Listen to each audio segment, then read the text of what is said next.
Gonna get started. I will remind you guys, we'll talk about that cram course in just one second, but I do want to wrap up Unit 9. We're close. Remember, Unit 19 is our fair housing unit, and as a quick refresher, specifically we introduced you to the protected classes. And federal fair housing protected classes and North Carolina state fair housing protected classes are the same. And I think it's important that we understand that these are the only protected classes. So if you're dealing with somebody that, maybe doesn't fall under one of these categories, fair housing doesn't regulate how you treat them. You can look at somebody and say, because of for example, is political affiliation a protected class? No. Could you discriminate against somebody based on their political affiliation? Could you say, technically, I don't want to work with you because you're a different political affiliation than me? According to fair housing, could you? Yeah, you can discriminate away if it doesn't fall under this list. I'll share an example with you guys. I don't know what it did to her sale, but there was a home for sale that came out, I think it was California, about 7 years ago or so. And in her ad for her house for sale, this homeowner said, Trump supporters not welcome. What's that have to do with selling her house? I don't know. But everything happens in California too, right? So, but guys, according to Fair Housing, was there anything wrong with that ad?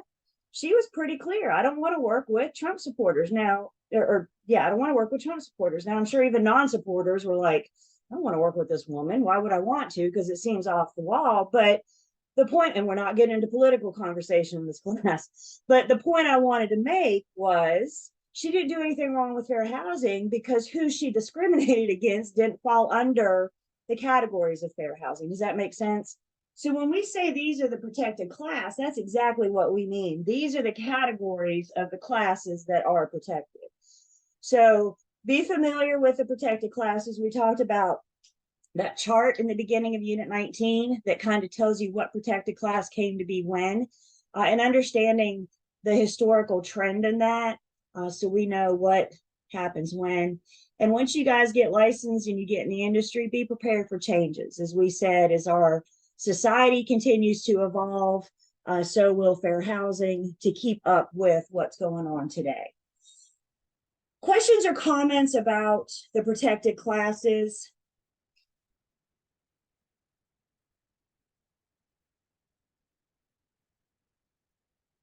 Can you help me understand that one exemption when it talked about someone who does not own more than 3 homes at a time? Mm-hmm. What does that exemption mean exactly? That means an individual that's going for sale by owner or for rent by owner that owns 3 or less homes. They, according to fair housing, do not have to follow the protected classes. They don't have to follow fair housing. Okay, gotcha. Now, as soon as a broker gets involved, so let's say for sale by owner, right? According to fair housing, for sale by owner can say, I don't want to sell my house to fill in the blank of a member of a protected class. Now, remember, they can't advertise their discrimination, so they can't put it out there. But the for sale by owner can say, I don't want to sell my house to a man. I just want to sell my house to a woman. That's all I want. And they can do that. It's okay with fair housing unless the buyer brings an agent. Gotcha. Anytime a broker gets involved in the transaction, discrimination goes out the window. So if you have an unrepresented seller and an unrepresented buyer, they could discriminate against each other. Okay. Fair housing rate. And then remember, state comes in and says, yeah, the FSBO is not exempt. So BJ, I appreciate you bringing that up because we need to know what federal fair housing says, and we also need to know what state fair housing says. And the stricter of the two should prevail. Question comes in about the years for each class. I suggest that you should. I do think you should know what year each class came into place. Like I said the other day, you guys, I would not put it past them to give you a question talking about, for example, a woman wanting to rent an apartment in 1972. Well, in 1972, sex wasn't a protected class. So in 1972, could you deny a female applicant simply based on the fact that she was a she? In 1972, can you do that? Yeah, as of 1974, you cannot. And that's why I think it's important we know what became protected when. Good.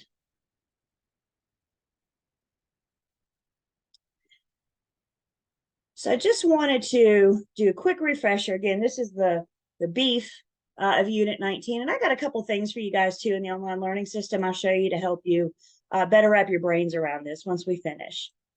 So where we left each other, we were talking about some prohibited practices.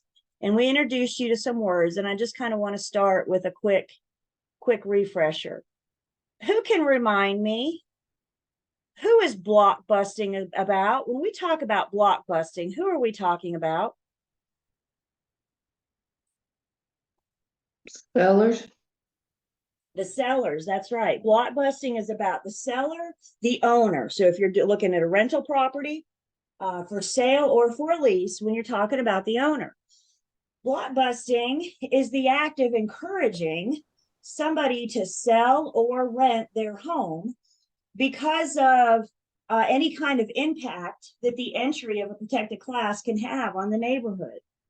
If blockbusting is about the seller, then steering is about Buyer. the buyer and the tenant. So see that steering is the act of channeling or steering a buyer into or away from a certain neighborhood because of the members of the protected class.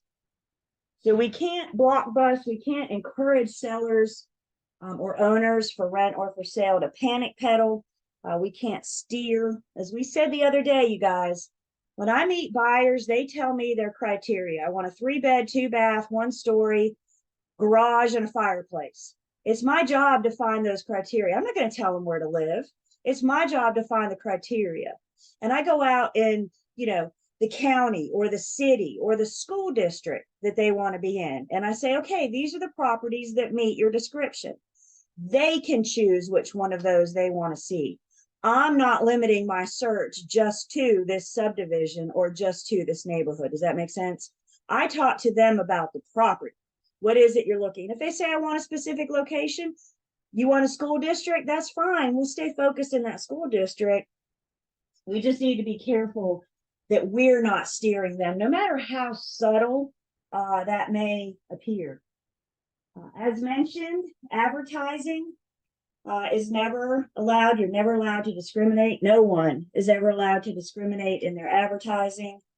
And then we said redlining was about who? The lender. That's right. So once upon a time ago, back in the 50s and 60s, there was a practice the lenders had called redlining.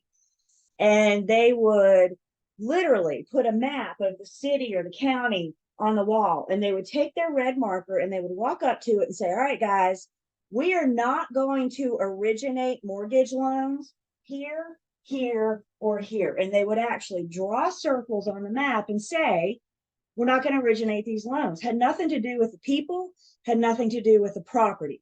It was everything to do with the neighborhood. Today, that practice is not allowed.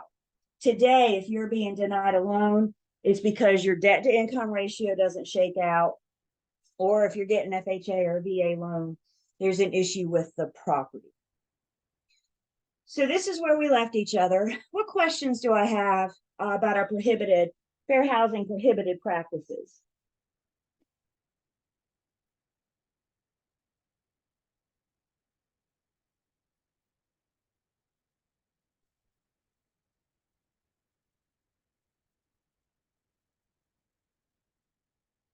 North Carolina has laws protecting tenants. Where'd it go? North Carolina has laws protecting tenants from sexual harassment by the landlord. So the landlord cannot take advantage of the situation with the tenant in any way that can be perceived as sexual harassment. Specifically, the law says when we talk about sexual harassment, we're referring to verbal, suggestive comments, whistling, for example, jokes, Nonverbal could be obscene gestures. And then physical would be inappropriate touching or fondling. So tenants, again, are protected. As we mentioned in Unit 11, I fear sometimes many of our tenants don't know their rights. So again, helping to educate the public. If you're a tenant, if you are wanting to work with tenants, you may want to start your career. Once you get licensed, start your career by Googling the North Carolina Residential Rental Agreement Act that we discussed in Unit 11. And that will tell you, that'll be a great place to start. So let's bring fair housing home for us. What does this unit mean for the broker? We got to be careful. Brokers can be found guilty of discrimination even if there was no intent. Bottom line, as a broker, if you make somebody feel some kind of way because they are a member of the protected class, no matter how subtle it may seem, you could be found guilty. Let's say, for example, you have a new listing and you are doing an open house on Sunday, and it's a busy open house. You got groups of people. It's like a revolving door. You got groups coming in and out. And you're at the door trying to greet everybody as they come in and out. And as people come in, you're saying, thank you for stopping by. Feel free to look around. There's cookies and lemonade in the kitchen. Stop and grab a cookie. And while you're there, please sign my open house registry. So that's your spiel. And you say that to everybody. Then maybe you get busy. Maybe you look at your phone. Maybe you're talking to one of those couples. And somebody walks in, a group walks in, and you don't get to give your spiel. You don't get to tell them to have a cookie and to sign your open house registry. But then the group after that, you can. And the group after that, and the group after that. These people hear you inviting everybody else to have a cookie and sign your registry, but them. Could they feel discriminated against? You better believe it. And that's what we're saying here. No matter if there was no intent, I didn't mean to. I was on my phone. I was returning a text. That doesn't matter, you guys. What matters is how I made somebody feel. Does that make sense? So again, fair housing says the big picture.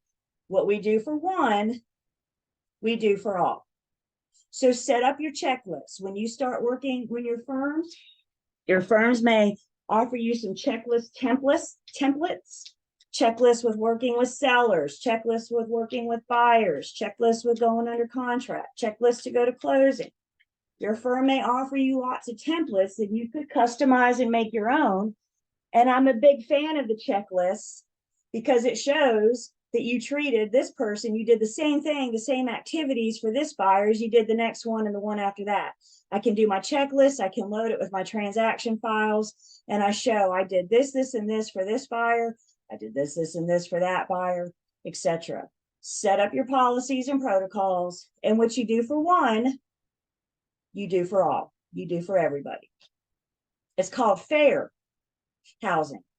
And we're trying to keep it fair for everybody with housing. We also talked about those HUD guidelines, the HUD words.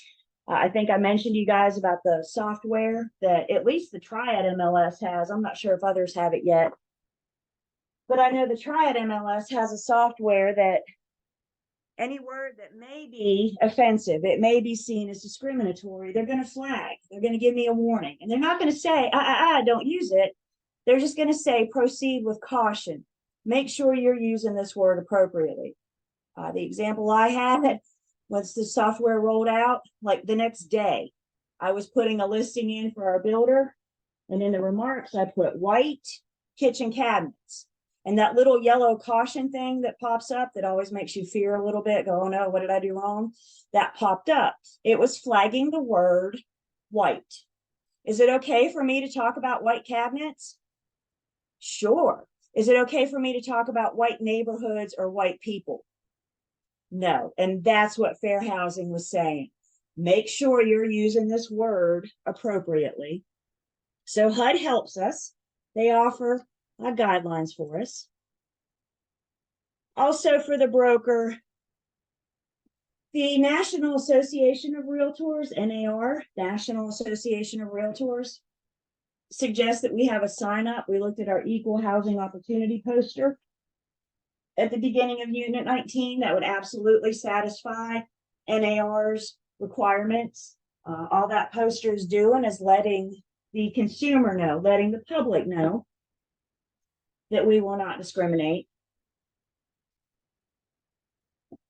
One of our musts, we're going to review our 4 musts of our agency agreements in just a second when we get to our license law and commission rule.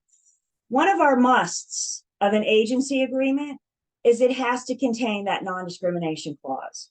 So when we go out in the online learning system in just a second, we're going to pull a random agency agreement, whichever one I find first, and we're going to look at that non-discrimination clause so we can see that it is in our agency agreements. And it must be. Again, we'll review those musts in just a second.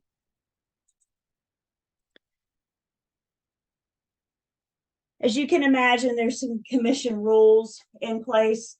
This one was just adopted in July of 2023. This is our new rule. Again, you don't need to know the number. I just put it here for reference. But understand, there used to be commission rules that specified that we put our non-discrimination clause in our agency agreements. The commission rules were only specific to an agency agreement. But then the question hit the table. What if we're not in an agency agreement? Does that mean the broker can discriminate? And of course, we know the answer is no. So how did they seal that deal? They created a new rule in July that now says, in addition to our agency agreement rules, a broker shall not conduct their activities or otherwise promote their status as a real estate broker in any manner that discriminates on the basis of our protected classes. So this now officially covers fair housing for brokers, not just in the agency agreements, but in dealing with any consumer, my advertising, my marketing. When it says any manner, that means just that. Again, you guys, always be careful on your social media. We could get into a debate. We're not going to, but we could get into a debate whether or not you can use your personal Facebook or you should create a business Facebook.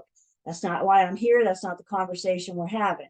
But no matter how you conduct your social media, if you're conducting business on your personal Facebook, you're acting as a broker on your social media. Does that make sense? If you have one just for business and you have a personal, you can keep those separate. I'd still be careful about what you say on your personal, because guess what? At the end of the day, we're brokers. Social media is super easy to take a screenshot, and now they have their documentation. Even if you take it down later, they have their documentation. Words and platforms matter. Be very, very careful. So a new rule.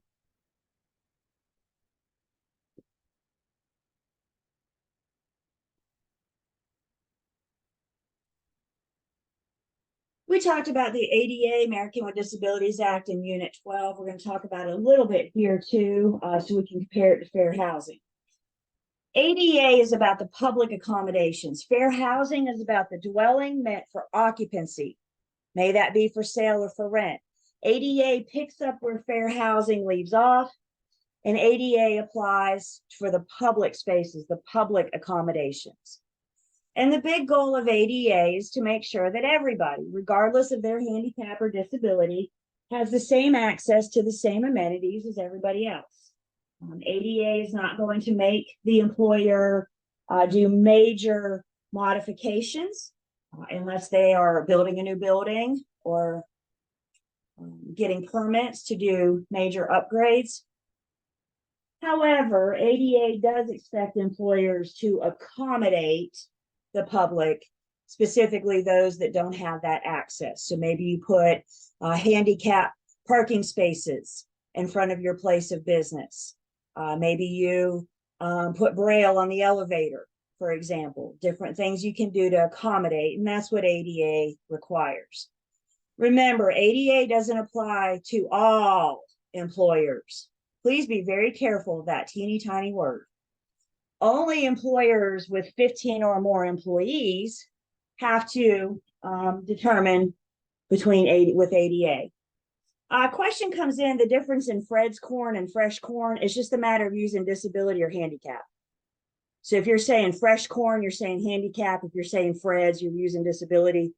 You're going to find, I've learned us instructors, we're pretty much 50-50. So that's why I do like to introduce you to both, because you may take post licensing with somebody that says fresh corn. So it's just the difference of using that. Thank you, Jennifer. It's just the difference of using that disability or handicap. Since 1991, I don't think you need to know the year, but just as a reference, since 1991, all buildings with 4 or more residential units must allow access. So ADA has been making new construction be in compliance at least since 1991. Again, if they have 15 or more employees.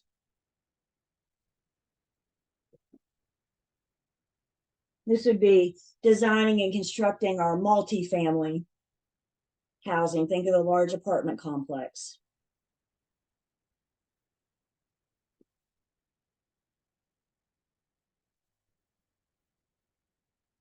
And if we were to do a nice side-by-side comparison of ADA with fair housing is about the housing. It's about the dwelling. It's about the space intended for occupancy. ADA deals with the public accommodations.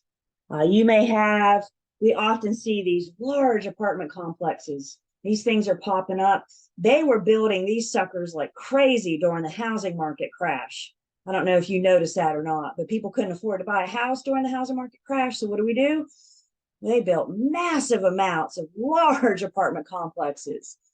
Assuming they have 15 or more employees, those large apartment complexes are going to have to comply with both ADA and fair housing.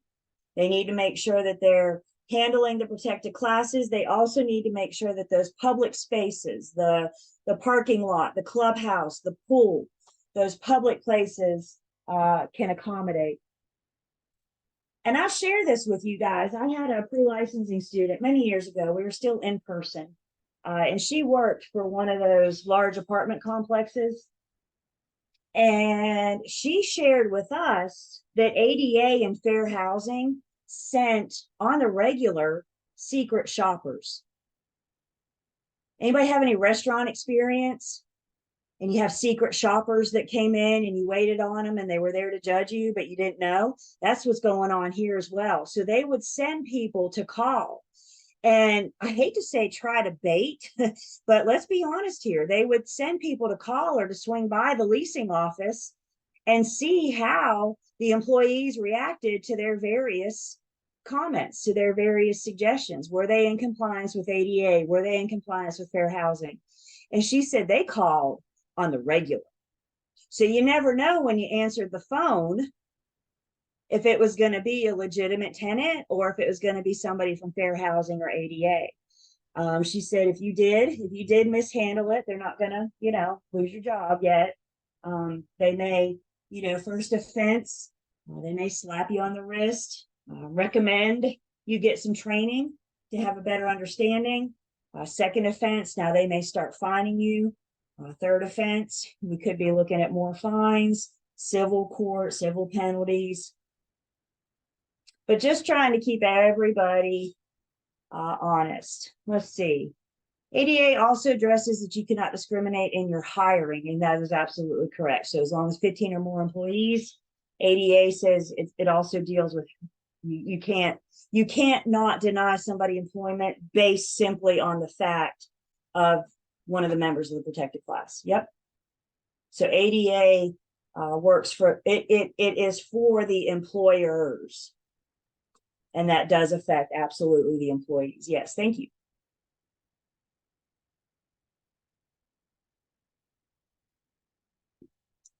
We talked about this in 15. We saw it in the chart at the beginning of 19, but we're here now. So I just wanted to address our lenders protected classes. Equal Credit Opportunity Act is the lenders protected classes.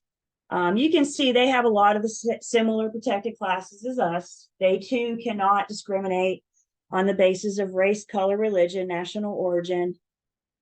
or sex, you'll note handicap disability is not on this list. Familial status is not on this list. So there are some differences, which again, I refer you back to the chart at the beginning of Unit 19, because that allows us to do a nice side-by-side comparison. Some things that the Equal Credit Opportunity Act has that Federal Fair Housing does not.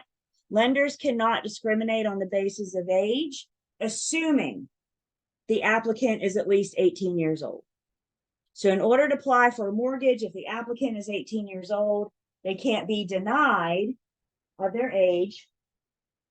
So if you have a 90-year-old going into Wells Fargo, applying for a 30-year loan, I'll let you do that math, they cannot be denied that loan because of the fact that they are 90 years old.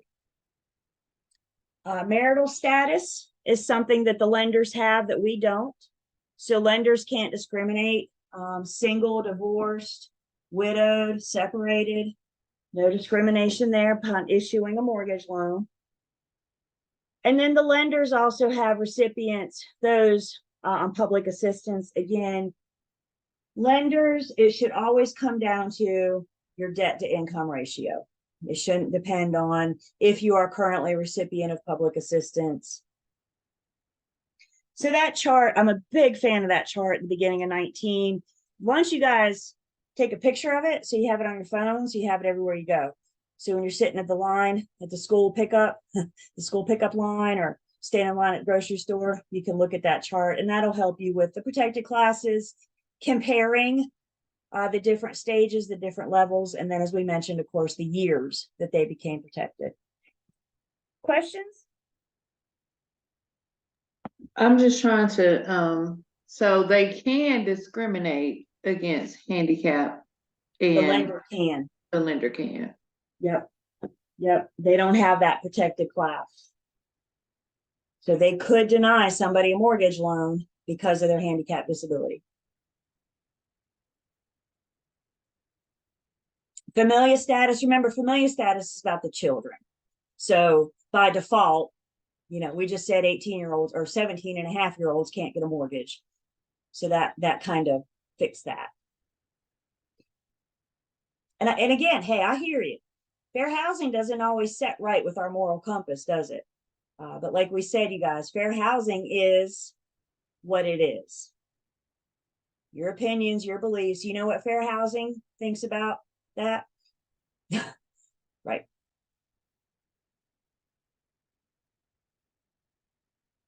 Questions?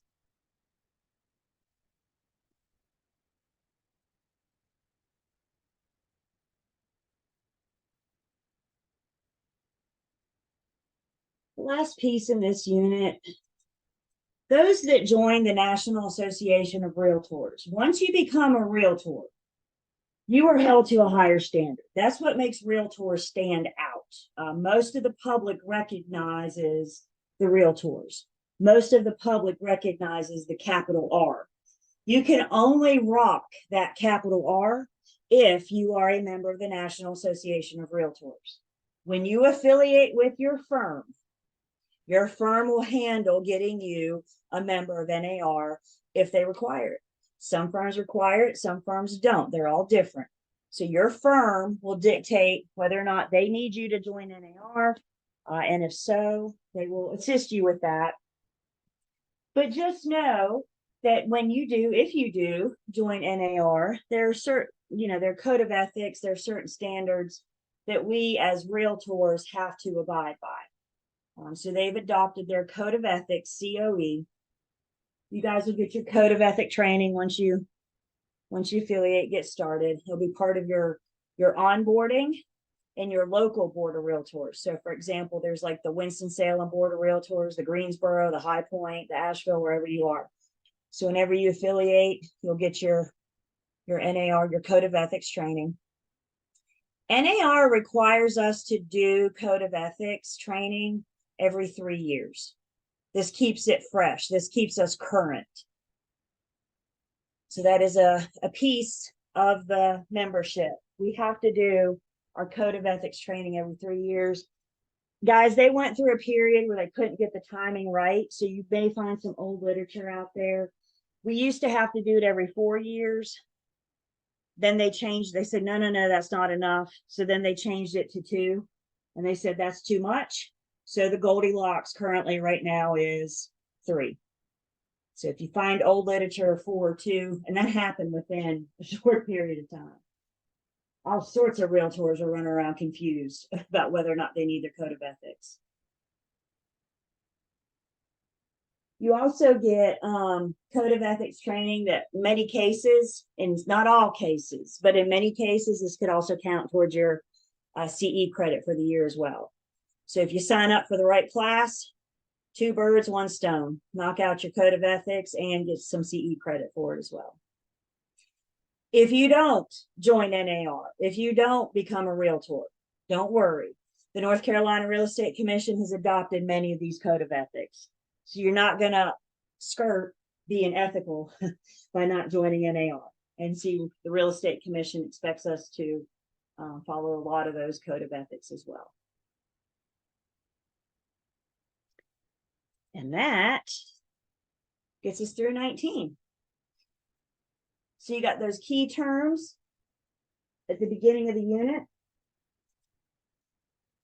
You got your key point review starting on page 516 or at the end of the unit. And then you have your student quiz. And I got a few more resources I'm going to share with you guys as well. It's one thing with fair housing to sit and look the word up. It's another thing to understand it. And I think with fair housing, to better understand it, is looking at the examples, the in practices, the scenarios in your books. And I got another set of resources for you guys. Before I show you that, though, I want to let's go back up here to Unit 8 real quick. And I'm going to grab the first agency agreement I see, which just happens to be our listing agreement. So we could have our listing agreement. We could have our buyer's agency agreement. We could also be looking at a property management agreement. I just happened to grab the listing agreement. And if we read super fast and scroll down, we can see, now it's not in pink. I just have that for you guys. But you can see it's all caps and bold. The agent or the firm shall conduct all brokerage activities in regard to this agreement without respect to the race, color, religion, sex, national origin, handicap, or familial status of any party or prospective party.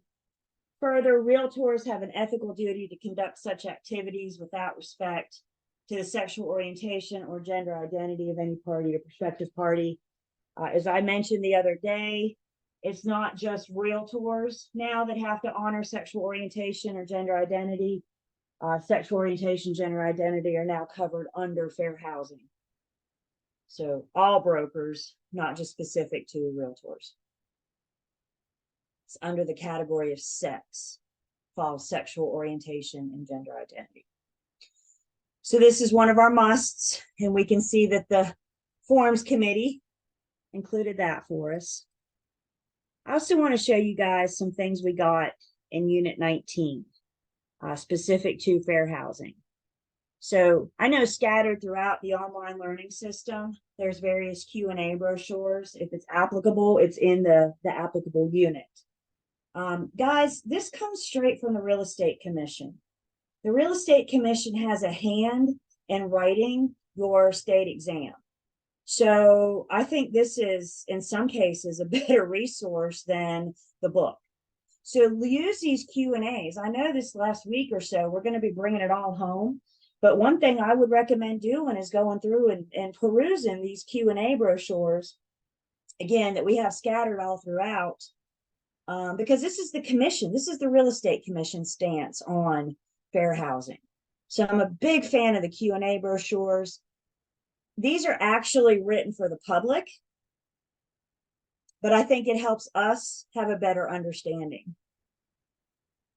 Another thing I have for you guys in the online learning system is some case studies. So it gives you a scenario, and then it gives you some options, A, B, C, and D. So you may want to consider looking at some or all these case studies. Again, studying the definitions is one thing, but being able to apply those definitions in a scenario, and this is where I think this is helpful.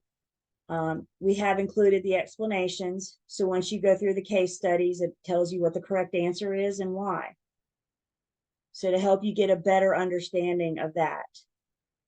If you're looking at this and thinking, wow, it looks like Julie copied it straight from a book, you're right. And specifically, I'll cite my reference, specifically the book that I got it from is something else you guys have to look forward to, which is the North Carolina Real Estate Manual. I know it's backwards for you guys, but the commission wrote a book on how we should conduct our business, on how we should do things. So where I got these fair housing scenarios is from the commission's manual. This is what you use when you get to post licensing. So you get to look forward to another big book. Good news is this one book is for all 3 classes. So it's not like you have to get a book for each class, but you'll get into more specifics in the manual. And your post licensing instructor will make sure you get a book for post, but they'll let you know how you can keep it updated throughout your career. Anytime in your career, if you find yourself going, I wonder what the real estate commission would say about that. Ta-da! This is our reference. This is our #1 resource. So this is where I get the fair housing case studies.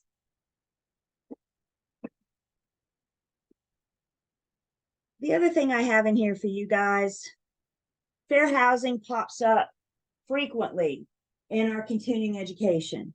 The last time, and I haven't taken my CE yet this year, but the last time I saw fair housing in CE was our 2020-2021 year. We're going to talk in just a bit that the Real Estate Commission doesn't operate on a calendar year. They operate on a physical year. So the 2020-2021 year, we had fair housing, and I just put it in here again for you guys to peruse. I don't think sitting down and reading this whole 24-page document will help you guys, but you can peruse it. Is there various terminology that you want to look at? And also in here is discussion questions. So scattered throughout here, some more scenarios that you can kind of test your knowledge on fair housing. The solutions to the scenarios are at the end. So if you just want some extra scenarios, I have them here for you guys as well. Questions?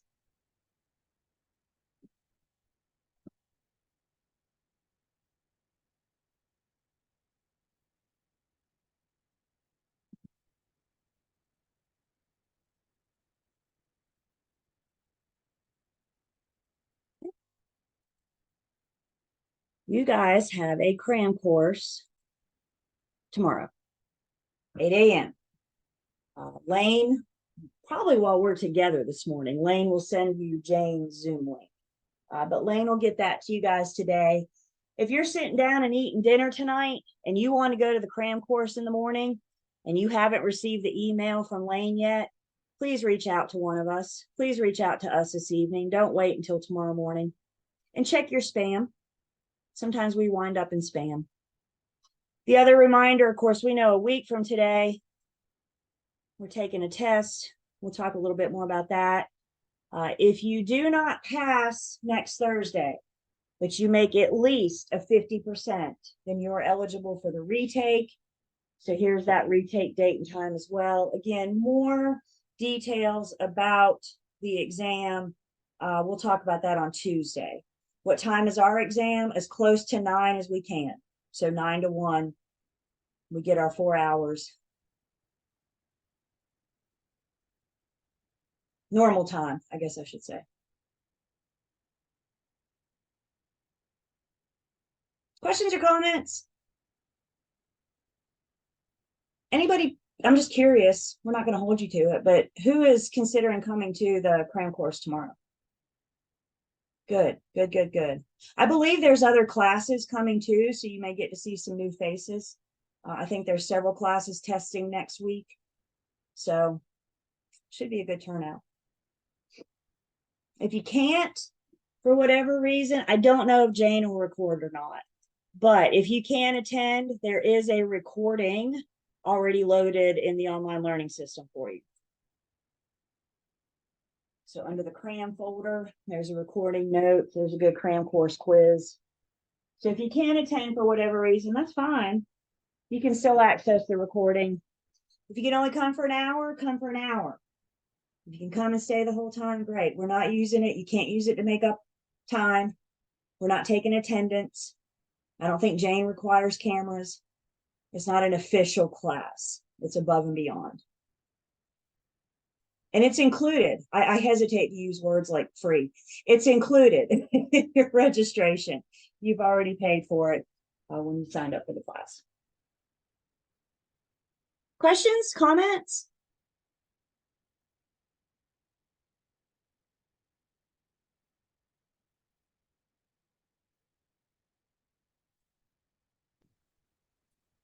Y'all want a Kahoot?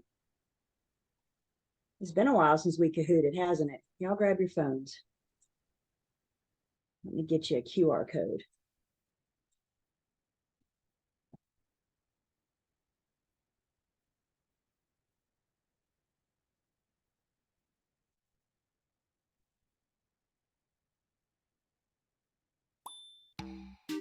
So there's your QR code. You can scan it, pop right in.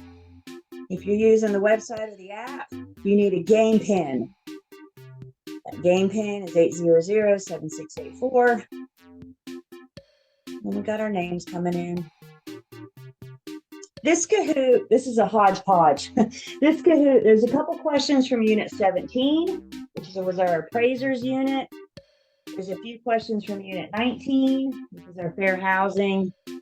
And then there's a few questions from 11, which was our landlord and tenant.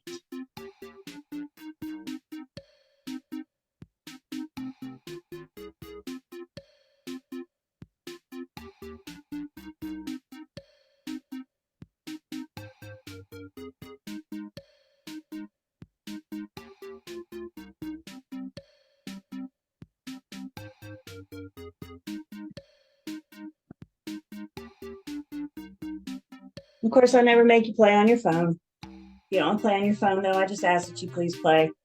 Play in your mind. Anybody in that wants to play?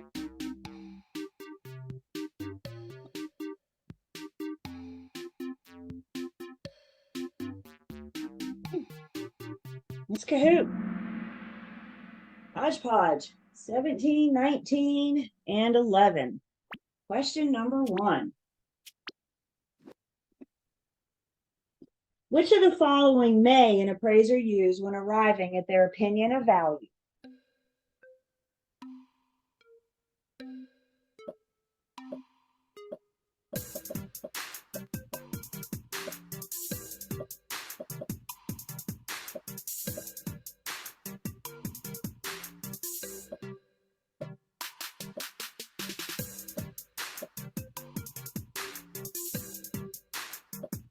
Five seconds.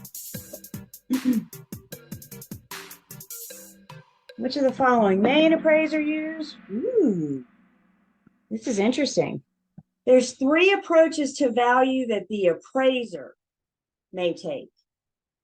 Cost approach, income capitalization approach, and the sales comparison approach. The comparative market analysis is what the broker does. The CMA is the closest thing to the sales comparison approach that we have. Are they similar? Sure. Do they work similarly? Yes. But it's important that we understand who does what. The appraiser uses the sales comparison approach, cost approach, and income capitalization approach to determine value. The broker does the comparative market analysis or the broker price opinion to determine probable sales price or probable lease price. Questions on this one?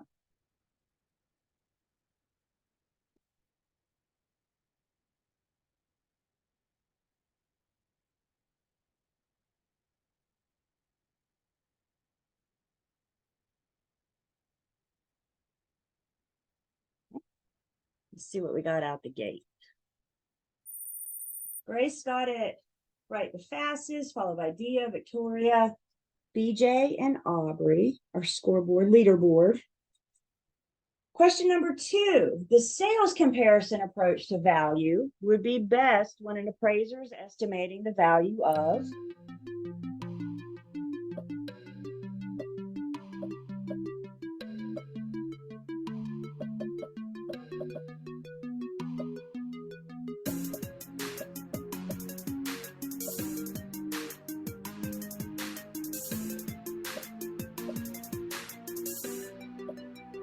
Seven seconds.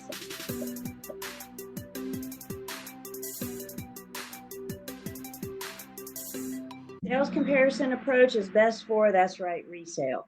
So the appraiser has their 3 approaches: sales comparison, cost approach, and income capitalization. And they're going to use as many of the 3 as they can. But they're going to put the most weight on the approach based on the type of property that it is. So for example, if the appraiser is trying to get their opinion of value on a resale property, you can always do the cost approach. You can always put value on the land and value on the structure. The appraiser can do the sales comparison approach. They may be able to do the income capitalization approach if it's a rental property, if it produces an income. So they're going to first determine what kind of property they're dealing with. They're going to use as many of the 3 approaches to value that they can, and then they're going to put the most weight on the approach and the type of property. So they may come in, we're trying to find a term on value on a resale. The appraiser comes in and they do the sales comparison approach. They do the cost approach, but they're going to have more weight on the sales comparison approach because it's a resale property. Questions on this one? So Julie, it wouldn't be that apartment building because that is residential, but it's not that single. It's income producing. Okay, sorry. Yes, Yep, that's the trick there. It Okay. produces an income. So if you had a single home, a single family home, and it's a rental, then we could use both, right? Okay. Because it produces an income and it's a resale residence. Okay. That apartment building, we don't have enough apartment buildings that sell to use the sales comparison, right? So what we can base it on is what type of income does it produce? Okay, that makes sense. And you can think of that too as like you just said, the comparison of that, like the type of apartment. Okay. Yep. So, office complex, retail store, mall, things like that are things that generate an income. Other questions? Thank you.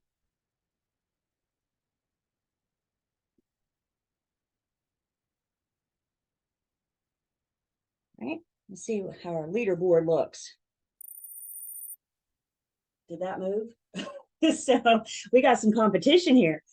Grace, Dia, Victoria, BJ, and Aubrey. Question number 3. It is illegal for a lender to refuse to make a loan in a particular area based on the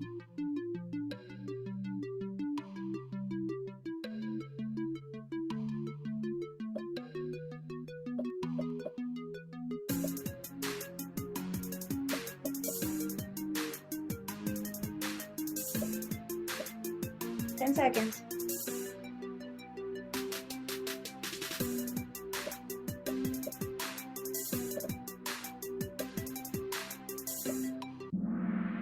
Based on the neighborhood, based on the area, and this is our red line.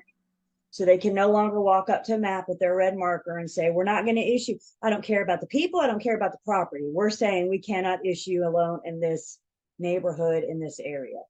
That is illegal for the lender. Today, it's a prohibited practice. Questions on this one?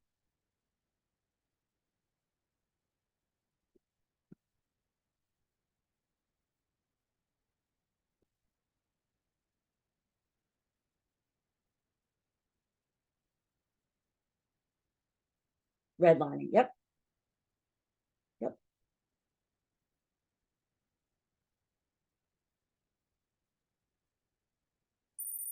So we got still Grace on top. Dia's on fire this round. Show a little fire sign on your phone. Victoria, BJ, and Aubrey. Question number 4, ADA requires that, American with Disability Act requires that.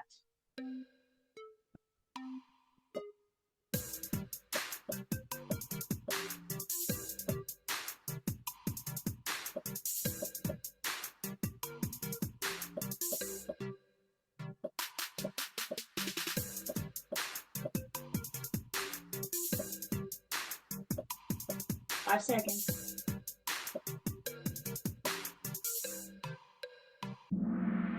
ADA requires that employers make reasonable accommodations to public places. What's wrong with the blue one? It says all. That teeny tiny word means a whole lot, doesn't it? Does ADA apply to all employers? No, just those with 15 or more employees. Words matter, you guys. So anything reasonable accommodations, again, they're not going to make you tear the building down and put an elevator in. Now, if you apply for a permit, if you want to do demolition and rebuild, now you got to put an elevator in. Everybody with me? In the meantime, they're going to make you make accommodations for those that can't get to the second floor. Reasonable accommodations. Questions on this one?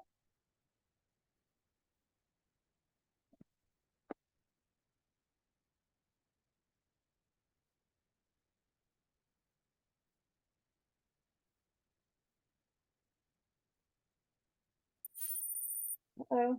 Grace on top, Victoria and Dia have switched around, BJ and Aubrey. 7 of you have your answer streak of 3 in a row, so you may see a little fire thing on your phones. Question number 5. Which of the following types of leasehold estates specifies a beginning and an ending date?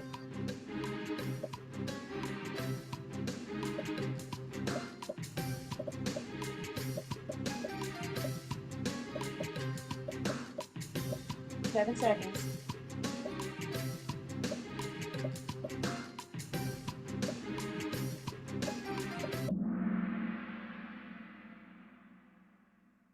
So which one specifies a beginning and an ending date? That's our estate for years. An estate for years. What makes it an estate for years? Remember, all of these estates, what differentiates them is how they end. So the estate for years, and I think this is the most confusing verbiage that we have out there, because an estate for years has nothing to do with a year or years. An estate for years has everything to do with, because it has a specific beginning date and it has a specific ending date. And when it's over, it's over. We don't have to give each other notice. We've already decided this relationship is going to last from today until this date. We've already decided no notice is required. Maybe it's for years. Maybe it's for a year. Maybe it's for a month, a week, a day. Don't let that name fool you. What makes it an estate for years is because it has a specific beginning and a specific ending date. An estate from period to period has a specific beginning date, but it's got to be ended by one of us, landlord or tenant. So we enter into this knowing the beginning date, but one of us has to end it, and that's the period from period. We don't have a specific ending date. Questions on this one?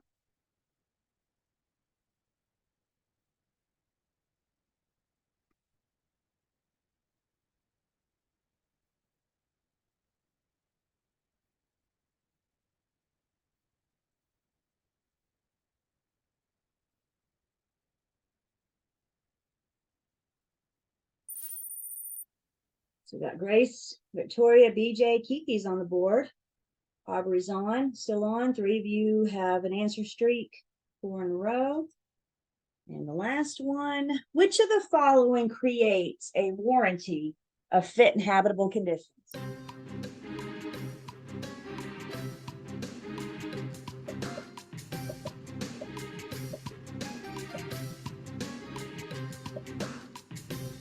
Seven seconds.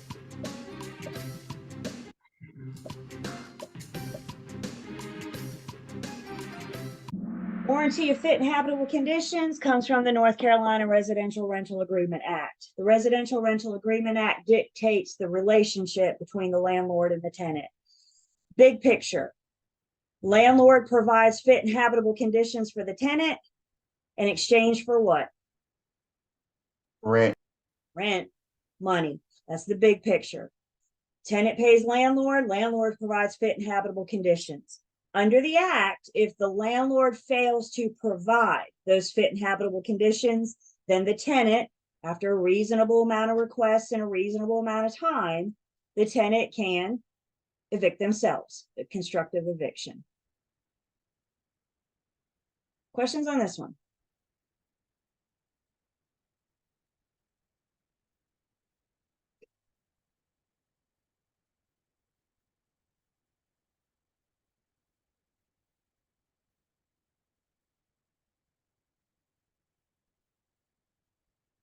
Right.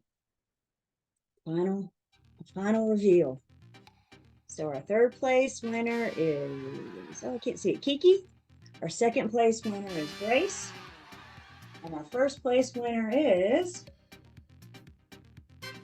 Victoria D. So a little shuffle there at the end. I got fourth and fifth runners up, Aubrey and DJ.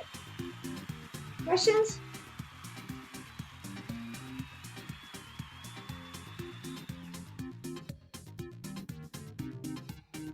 Good Kahoot. I've missed Kahoot.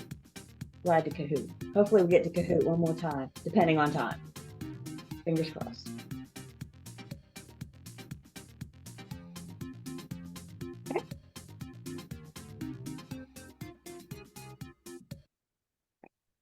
Let's go ahead and take our break. When we come back, we're going to get into our license law and commission rule. So let's take 10.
back.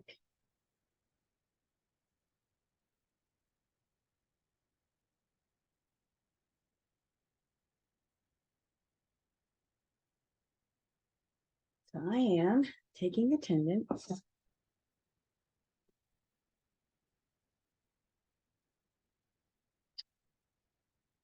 And where we're heading now, I got you, Toy. Where we're heading now is our license law and commission rules. Specifically, we're going to talk about comments.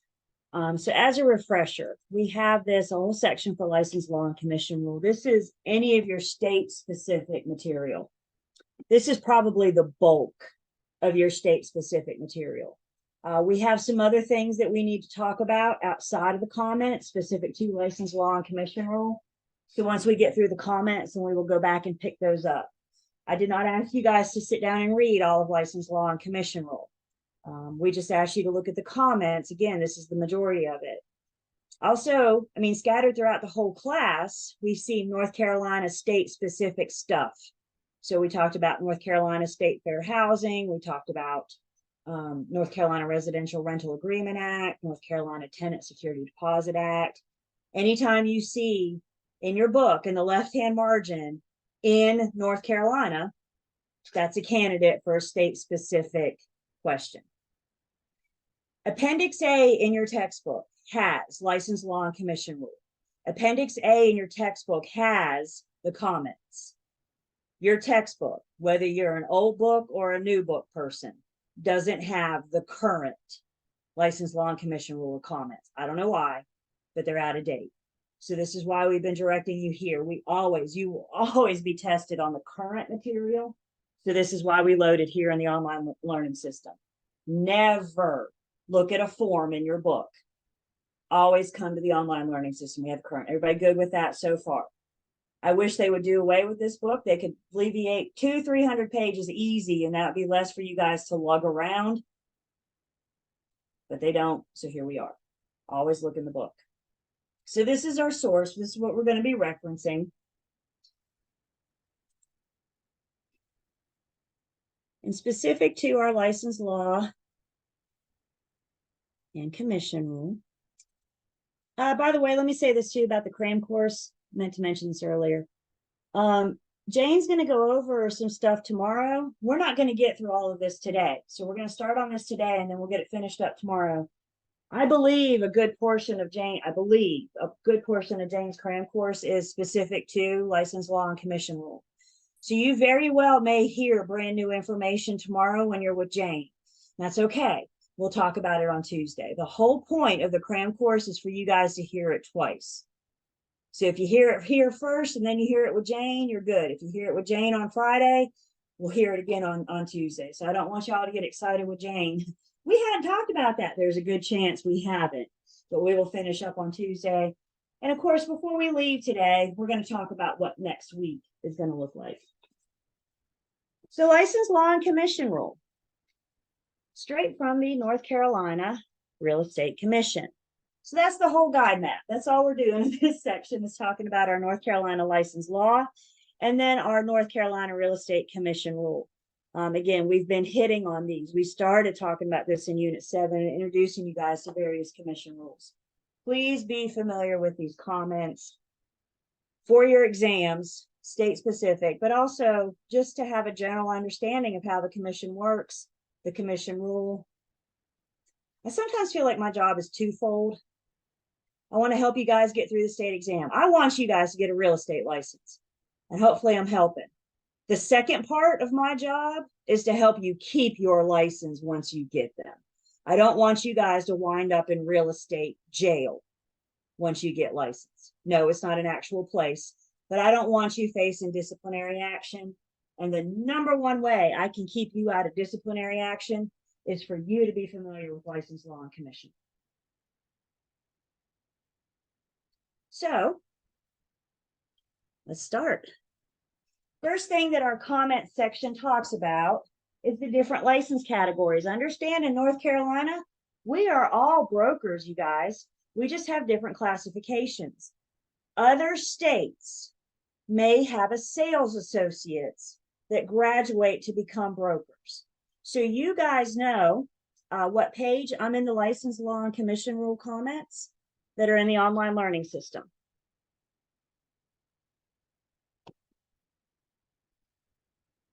Other states may use sales associates. North Carolina, let's think of a sales associate as like getting your college degree.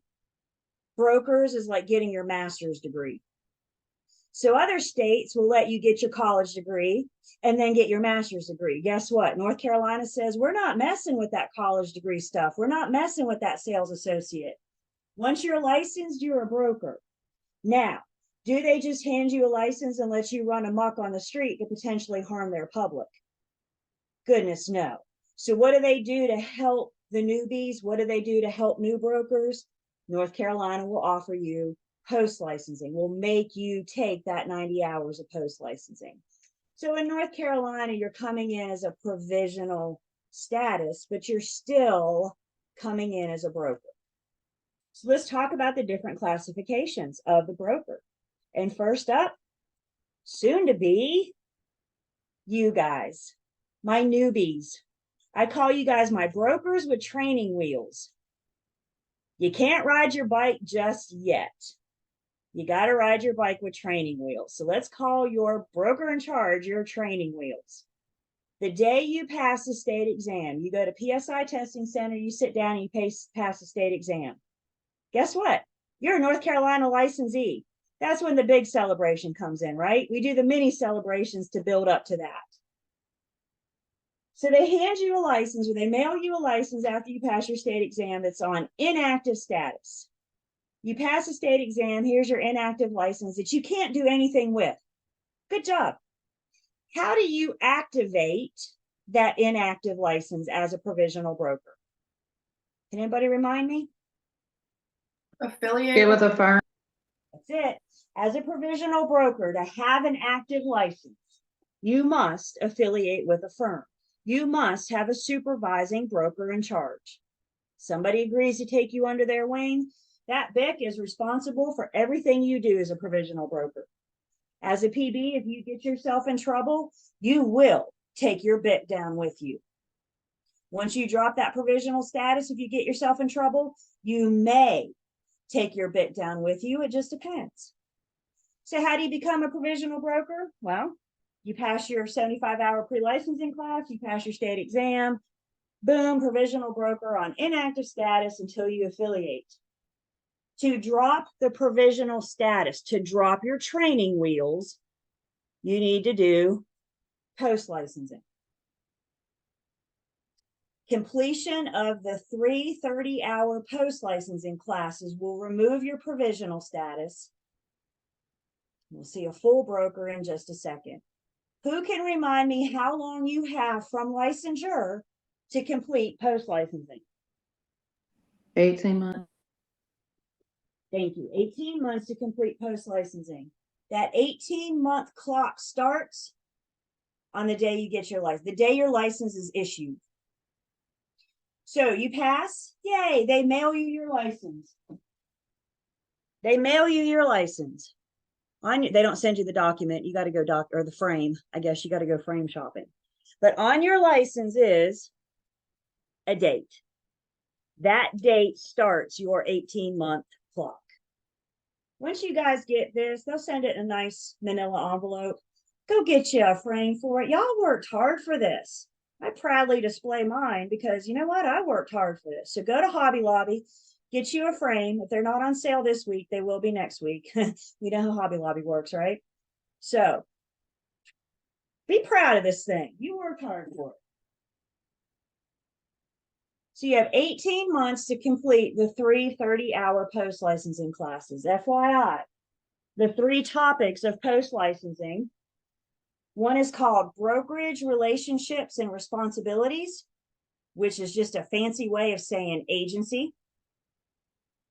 Another is called, or Unit 7 and 8 is how we refer to them. Another post-licensing class is Contracts and Closings. So Units 9 and 10 and 21. We're going to sit down and do a full-blown settlement statement. And then the third post-licensing class is North Carolina law, rules, and legal concepts. So basically the state specific section. So what I'm telling you, the three biggest areas in pre-licensing, the three most testable areas in pre-licensing, units 7, 8, 9, and 10, and your license law and commission rule is your post-licensing, guys. We're going to take what you learn from pre and we're going to expand on them when you get to post. As an affiliated provisional broker, as an active provisional broker, PBs can do just about the same thing as a full broker can do. All you got to do is be directly supervised by that broker in charge. There are a handful of things that the PB can't do. We'll refresh you on those in just a minute. But once you're affiliated as a PB, you can do just about anything. You go on listing appointments, you can work with buyers, you can work with property management, you can do just about everything. The key here, the trick, is that you must be supervised by a BIC, but must be affiliated with a BIC. And provisional brokers, and for that matter, no one can receive compensation from anyone other than their supervising BIC. This is important specifically to provisional brokers. You can only receive, does that say somebody other than your BIC can give you money? What if they try to give you compensation? As a PB, can you accept it? No, you cannot receive commission. So let's say you get your license and you affiliate with my firm and I'm a full broker and I realize I'm like super busy and I need help. So I look up and I see a newbie in my firm and I say, hey, you want to partner up? You want to work together? We can help each other. I can show you the ropes. You can deal the thing. And then, I can get some help as well. So I have you working for me. I have you helping me in my transactions as a way to help you learn, obviously with the BIC's consent, because they're supervising the PB directly. As a full broker in your firm, can I pay you for helping me? No. If I want to compensate you, we got to run it through the firm. That is the only person that you can receive compensation from. And by the way, they just updated this, and this now applies to full brokers as well. But I think it's important that we have that conversation with provisional brokers, and that you all understand you can't receive compensation from anyone other than your supervising BIC. Oh, good. Somebody just said the email for the cram course just came in. So on break, please don't do it now, but on break, check your email and make sure you got the email from Lane. Thank you. I knew it come in this morning. Knowing Lane, I'm surprised she didn't do it at 7 o'clock this morning. She's an early bird. We don't talk till later. Notice here, this says any that you're supervising BIC or BICs. Full brokers are the only ones that can be duly affiliated. If you're duly affiliated, how many firms did you just join? 2. PBs cannot be duly affiliated. PBs can only affiliate with one firm. So how could a PB have 2 supervising BICs? Well, there is an exception to this rule. If a PB joins a team and the team is structured in a way that it has a BIC, as long as both BICs are under the same roof, they have the same physical address, the PB can be duly affiliated. The team itself is under the BIC. So the team has a BIC and then the office has a BIC. That is the only time that a PB can be under 2 BICs. You're not duly affiliated. You're with the same firm. You joined a team. How are you going to get paid? How are you going to get compensated? What are you going to have to do? It all depends on the structure of the firm and, more importantly, the team. We don't get into team discussion here. You guys get into that post-licensing. But just know this right now. So far, the commission has not regulated teams. So there is no, this is how we do teams. Some teams are structured and set up as if they were with their own firm. Some teams are set up where you and I look at each other and say, hey, let's team up and share marketing expenses. So there is no structure to the term team yet. I fear that's coming. But if you are on a team that's structured with a BIC as a PB, You could be under both BICs because both are under the same rule. Questions on this or PBs in general? And don't forget, you guys, my PowerPoints are in the Julie folder.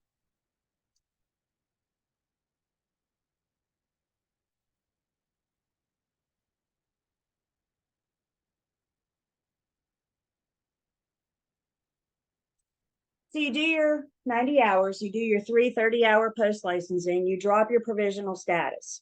How long does it take you? That's entirely up to you. Some of you are ready to go, ready to get into sales, you're ready to affiliate, you're ready to start working as an agent. That's fine. You can activate and then take your post-licensing while you're working. Just watch your time. Others of you may choose to not start sales, to not affiliate until you knock out your post. What I'm telling you is there's no wrong way to do that, as long as you get the post done within your first 18 months. When I do post licensing, I can almost always take the class and divide it 50-50. Half of the class is active and affiliated, the other half of the class is inactive. So there's no wrong way to do that. It's what's best for you and your schedule and your timeline and your wallet and all that good stuff. Lane and I are here happy to help, but we're not going to tell you what to do. Please don't call me and ask me what you should do. We're going to help you figure out what's best for you. Let's see. What happens to the PB if they are working under a BIC and they are not under the same roof? If and when caught, they will face disciplinary action by the North Carolina Real Estate Commission, because that is a direct violation of license law and commission rule. It's the speed limit, you guys. Do we speed practically every time we get behind the wheel of a car? Yes, I do. By the way, I got a new car a few months ago and she has a turbo. I'm going to get a ticket. It's going to happen. I've determined this. So fast. It's nice. You don't feel like you're going 90 miles per hour. I will get a ticket. I promise you this. It's just a matter of time. Does that make it okay? But officer, my new car has a turbo. Does that make it okay? No. Do I get caught every time? I haven't been caught yet. And that's what I need you guys to understand. Can you go beyond the speed limit? Yes. But if and when caught, you're going to face that disciplinary action. And that's what this class is. So the PB or the BIC, if a provisional broker gets themselves in trouble, they will take their BIC down with them. Period. Because the BIC is responsible for the PB's actions. Anything else on provisional broker?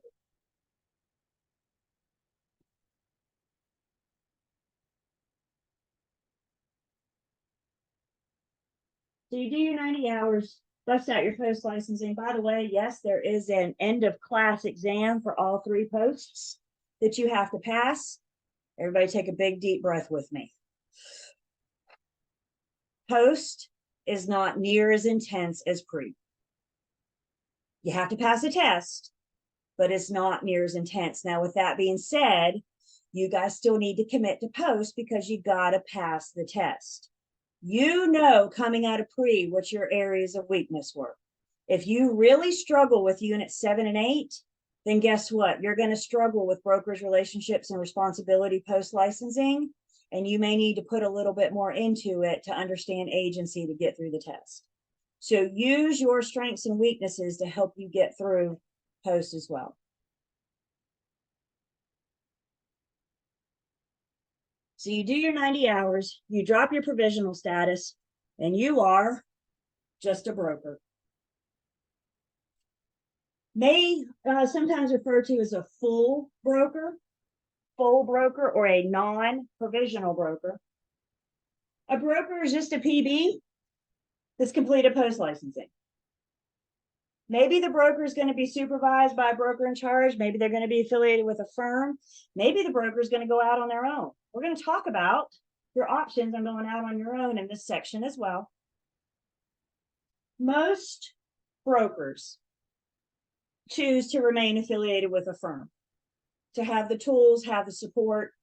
Just because you drop your provisional status doesn't mean your BIC isn't there to assist you, to help you. You know, the thing in real estate, you guys, every single transaction is different. So what you ran into in this transaction, you may never see again. Consider this: every property, every seller, and every buyer are unique. And the combination of those three make for a unique transaction every single time. So 5 years into it, 30 years into it, you may come across a situation where you need to have your peers or your BIC help you talk it through. You're never going to see that transaction again. But many choose to remain because of the tools, because of the support. Some firms offer ongoing broker training. My firm, we meet once a week, once a month. We have firm meetings once a month, and we go over what's important today, what's highlighted today, what are things that we can do to help our agents be successful. That's seasoned agents. Y'all, I got agents with my firm that have been around for 30 some years. You think they still need training 30 years later? Absolutely. This is the industry of real estate. Things change. Laws, rules, forms change.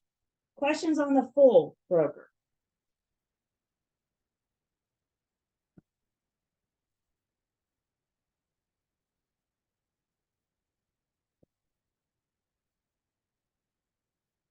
At one point in your career, you may decide, I want to be boss.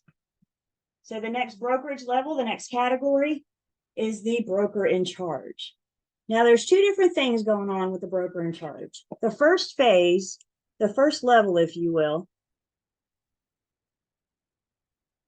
Is that right? ELIGIB, eligible. We're going to pretend that says eligible.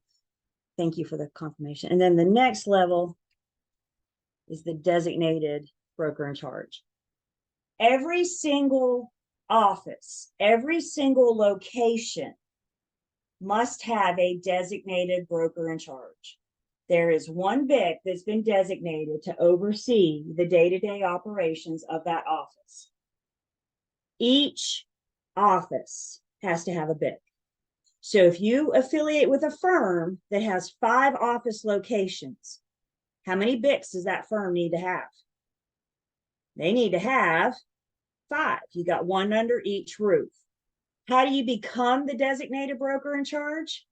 You first have to become BIC eligible. Once you're BIC eligible, then you are eligible to become the designated broker in charge. How do you become BIC eligible? Well, you have to have an active license. You can't be a provisional broker. That makes sense. You have to have some experience. You have to have some field experience. So they require 2 years full-time or 4 years part-time within the last 5 years. How do they determine full-time or part-time? I do not know the answer to that question. So you have an active license, you dropped your provisional status, you got a little bit of experience under your belt. If you want to be BIC, I'm telling you, you're at least 2 years away. Is everybody with me? So you're not going to be able to run out and start managing brokers just yet. You're at least 2 years away.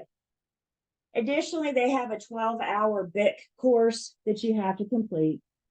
These 3 criteria make you BIC eligible. Once you're BIC eligible, then you can become the designated broker in charge. A lot of agents are BIC eligible. They do it for various reasons, just for the knowledge, the information, maybe for their own personal gain. Not all BIC eligibles are going to become designated BIC. I'm BIC eligible. I did it during the pandemic because I was bored. So I took the 12-hour class. I became BIC eligible. I have no desire whatsoever to become the designated broker in charge.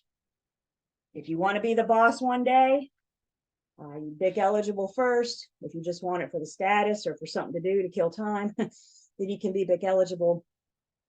But you know, it's not bad for firms to have a couple BIC eligibles laying around, because what if our designated BIC doesn't show up today? What if something happens to our designated BIC?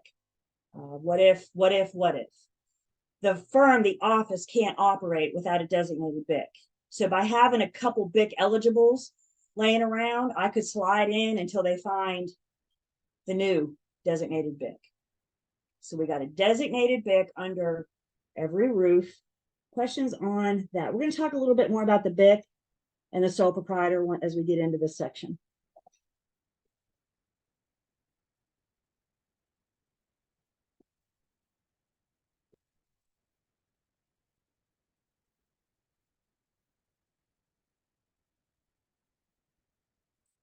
So I assume a team leader needs to be a BIC. No, because again, there's no regulations on teams whatsoever. Teams can pretty much operate however they want to. Some teams are structured that they have a BIC. You and I could say, hey, let's team up and we can save money on advertising. So we call ourselves a team, but we're not structured as such with a BIC.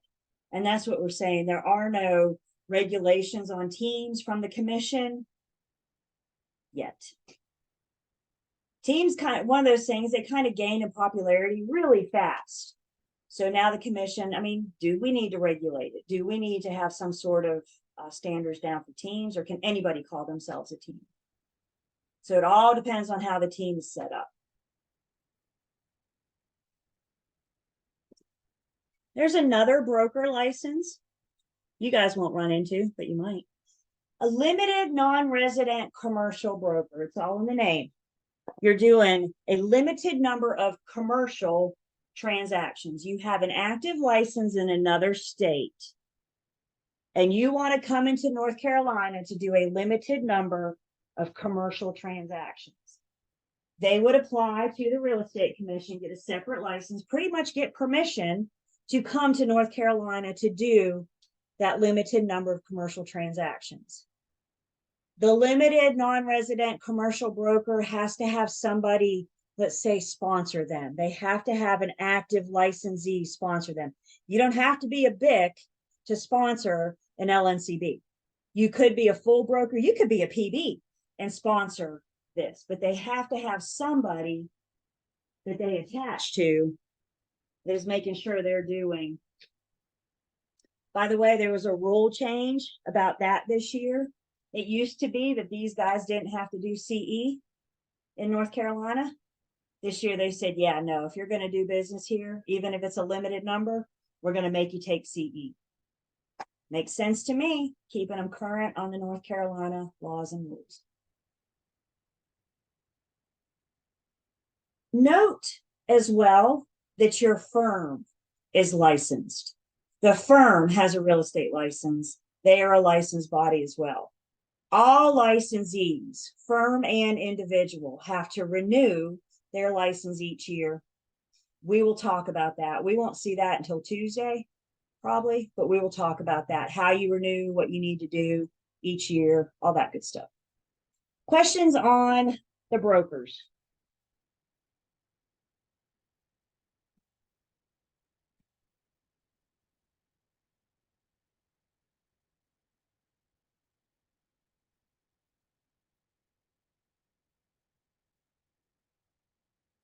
The comments remind us of those activities that require a license. We talked about LL Beans in referring to the transfer, the involvement of real property. So if the activity of list, lease, buy, exchange, auction, negotiate, or sell real property for others for compensation, all three activities require a license.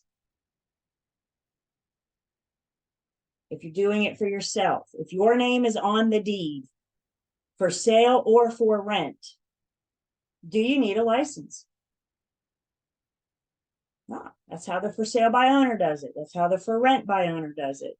They're not doing it for others. They're doing it for themselves. And any form of compensation, we tend to think of commission, but the more appropriate word is compensation. And that's anything of value.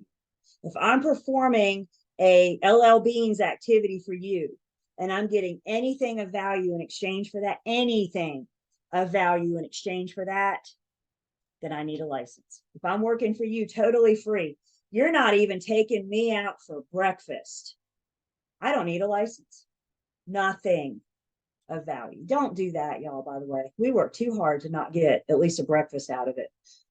So call me if that's the route you want to go. I'm going to get you some compensation. So all three activities are required. It's not uncommon in your firms, may they be the sales firms, the property management firms, or some kind of blended firm that does sales and property management. It's not uncommon for firms to employ an unlicensed employee. Unlicensed people can work and often do work with the firms. You as an individual broker, you may reach a point in your career where you say, I need help and I want to hire somebody to work for me 10 hours a week. Wouldn't that be a great problem to have? You as the individual broker may hire an unlicensed employee. Unlicensed employees can and do a whole lot to assist their brokers. There's a couple things we need to understand about the unlicensed employee. The unlicensed employee can only be paid salary or hourly. They're W-2 employees. They can't be paid a per transaction basis. They can't be paid a commission.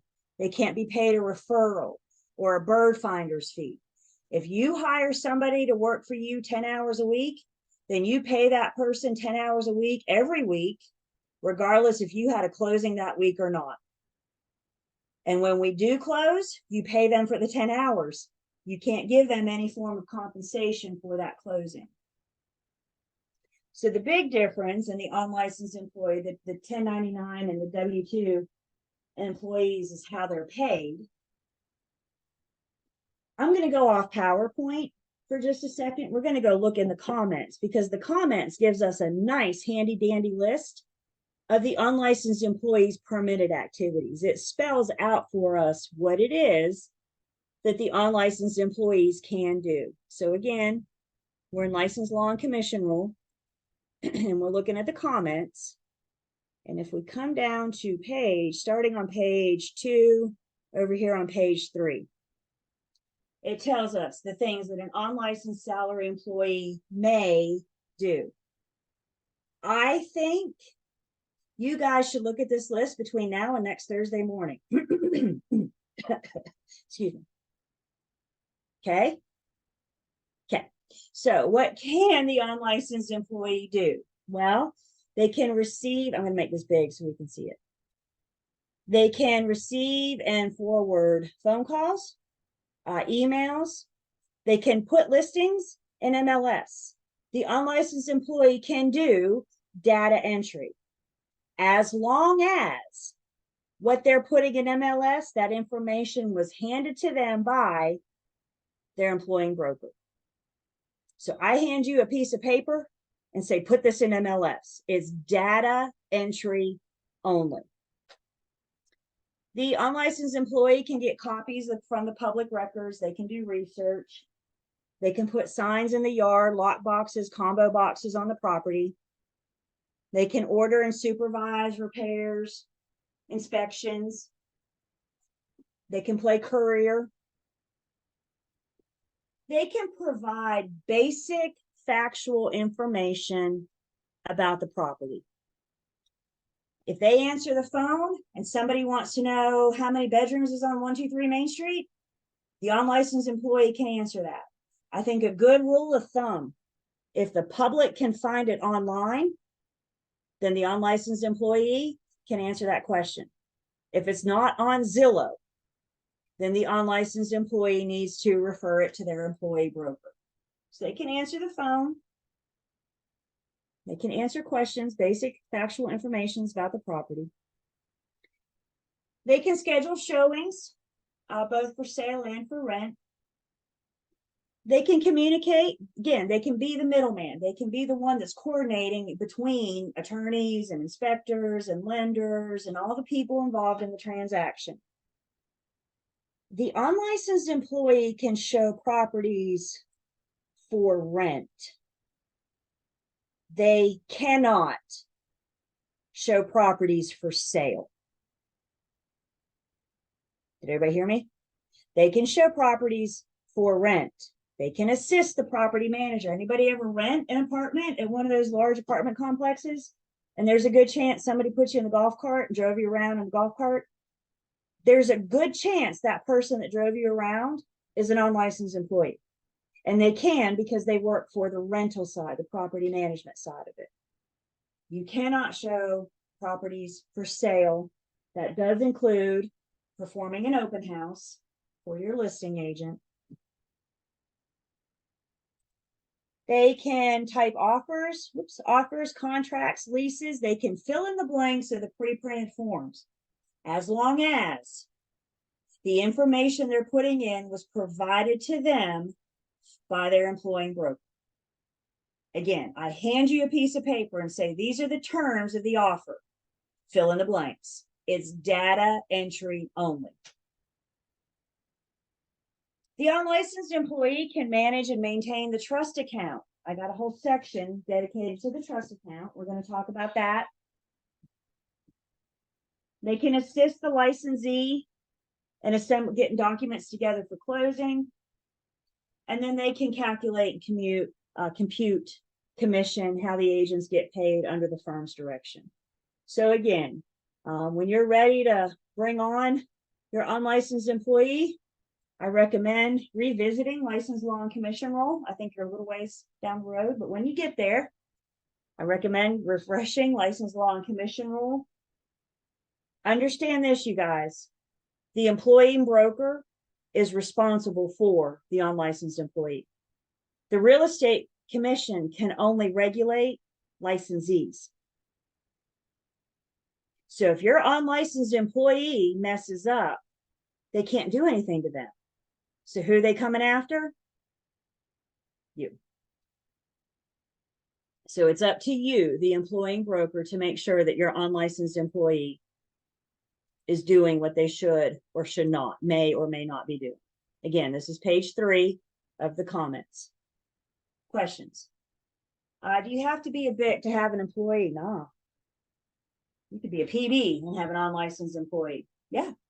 You're responsible for them. Now that gets interesting. The BIC's responsible for you. You're responsible for the, right? So you need to run that by your BIC before you start hiring unlicensed. But yeah, full broker. There are so many, as you guys can imagine, there are so many like closed Facebook groups out there for agents and brokers. And especially now I'm seeing a lot of anybody they can recommend. I need help. I need a transaction coordinator.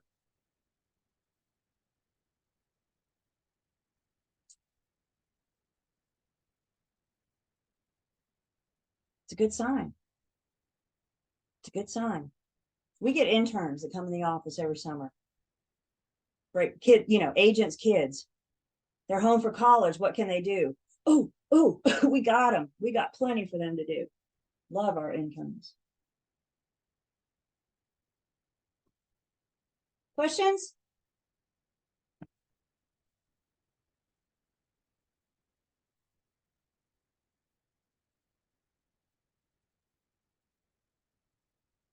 As we've mentioned, not everybody's required to have a license. You have those 3 activities: exchange of real property for others for compensation. In addition to that, we have some other exemptions. As we've said, the FSBO or the FRBO, for sale by owner or for rent by owner. This may be your own personal property. This may be a business. As long as you're doing it for yourself, a license is not required. An attorney, in fact, is somebody that has full power of attorney. Somebody with full power of attorney has been granted by the court to handle all the affairs on behalf of somebody else. Examples of who might have full power of attorney: the adult children may have full power of attorney over their elderly, aging parents, for example. I'm going to control your finances, your medical, all on your behalf. Because they're acting fully on behalf of the individual, they would not need a license to sell or rent their property. The attorney at law, this mostly is referring to our closing attorneys.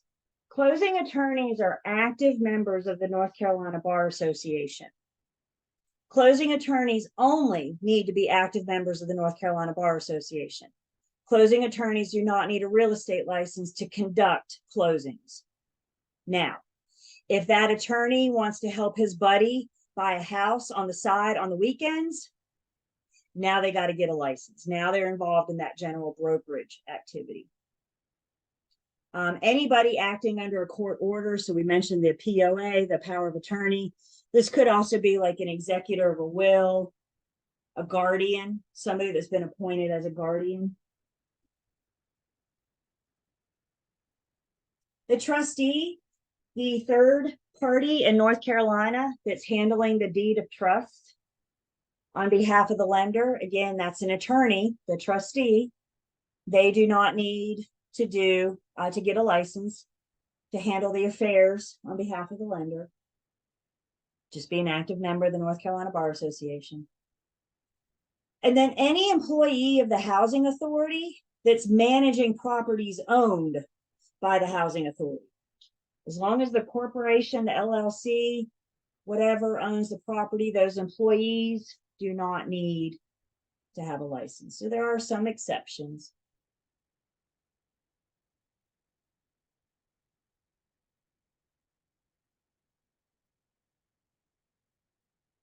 Questions?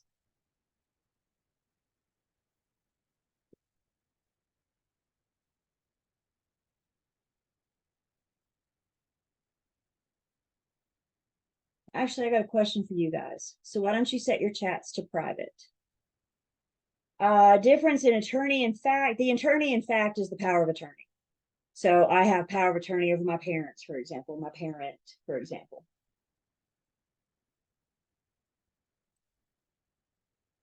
Have you got your chats set to private? Of course. So tell me in a private chat, A, B, C, or D.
Then think of our three pieces: transfer of real property for others for compensation. That's what triggers the need for a license.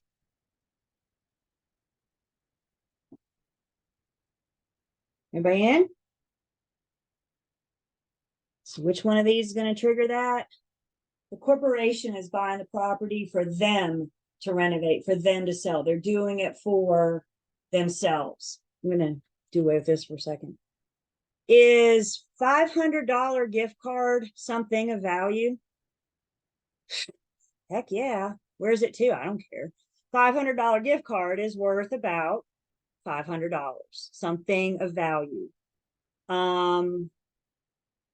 Let's see, an auction company triggering the need for an active real estate license. The auction company can sell property that they own. Again, if they're selling or auctioning for others, then that would require a license. And then an individual with 2 months free rent, something of value.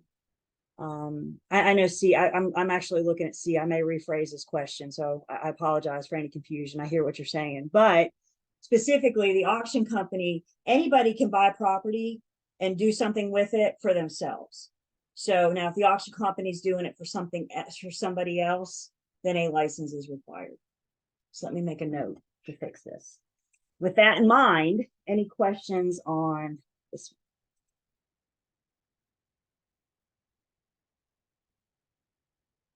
Well, isn't the auction company normally selling for somebody else though? Not unless they own the property. Okay. And that's what this question neglected to say. So I'm going to fix it. Anytime you're doing it for yourself. Auction companies can buy and sell. Rent is needed as well. In this case, the corporation is buying the property for them to fix up and turn around and sell. This is an investor. This is what Flipper does for a living, right? Flippers, investors don't need license because they buy it, they fix it, and then they turn around and sell it. I, I have a, to me, that was pretty obvious on that. I mean, I know that B does say eventually they will sell, Mhm. but it's flat out saying what they're referring to in this conversation is purchasing a property. So that's me. I'm spending money, not getting money. This with C, it immediately said where I went through this as process explanation, $500 gift card, compensation, selling compensation, individual receiving 2 months free rent, that's compensation. There you go. So the key word in that right there to me, and B just immediately gives it away, is that they're purchasing. There you go. Thank you. That makes sense. Thank you. It's okay to sell for compensation as long as you own it. I'm going to go back for 1 second before we take break. As long as you own it.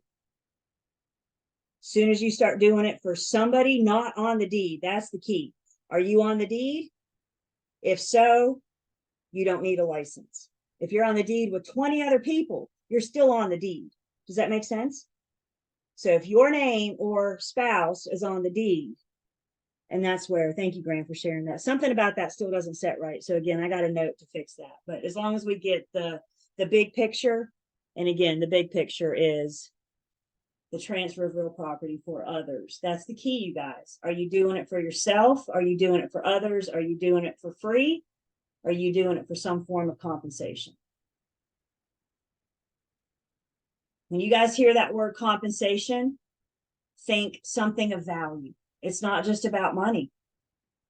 And that's what we saw here in this example.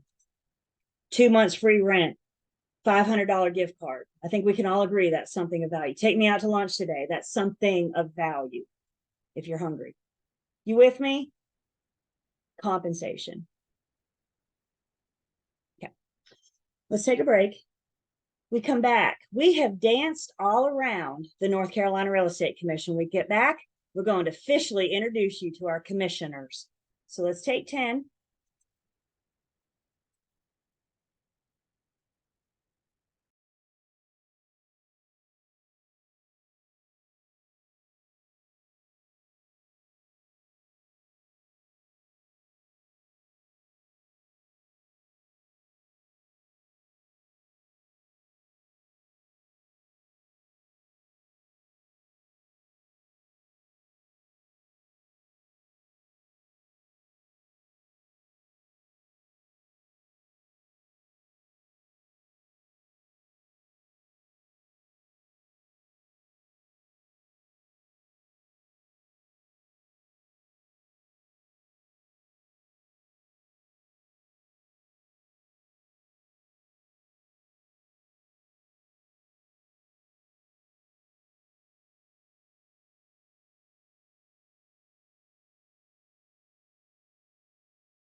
Welcome back.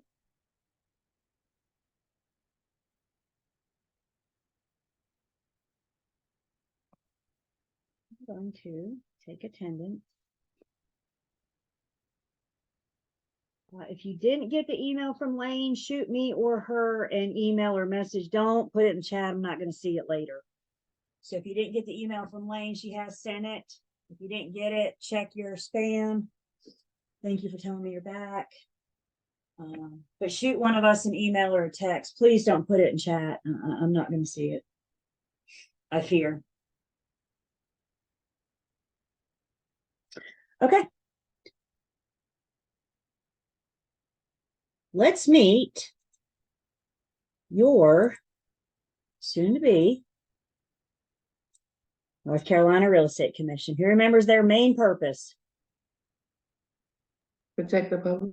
Protect the public. Isn't that one of the first things we said, isn't it? It's come full circle. The whole purpose, you guys, the reason they exist is to protect the public from what? From us, from licensees. They're making sure that the public is protected when dealing in real estate. How does the commission protect the public? Well, we're going to talk about that. But one of the ways that they protect the public is by educating and issuing license to licensees, regulating your license once you get licensed, disciplinary action, etc. So let's meet your commissioners. There are 9 members. Each member serves about a 3-year term. Commissioners are appointed. The governor appoints some, Secretary of State appoints some. So commissioners are appointed. The composition of the 9 members, at least 3 of the 9, a minimum of 3 of the 9 have to have a license. They must be brokers. 2 of the 9, at least 2 of the 9 are not. Those at least 2 are true representatives of the public that they're protecting. Makes sense? The public literally has somebody on their side. So non-licensees, again, the composition, at least 3 have to be licensed, at least 2 are not. Their whole purpose and power, everything revolves around protecting the public. The North Carolina Real Estate Commission is a governing body that issues and regulates your license. The North Carolina Real Estate Commission giveth you your license. So guess what?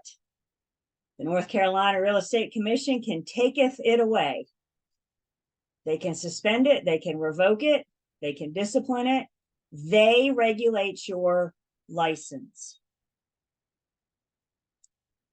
They offer education. We know for licensees, this pre-licensing course is regulated by the commission. Your post-licensing class are regulated by the commission. Your CE, that we will talk about, your continuing education, CE is regulated by the commission.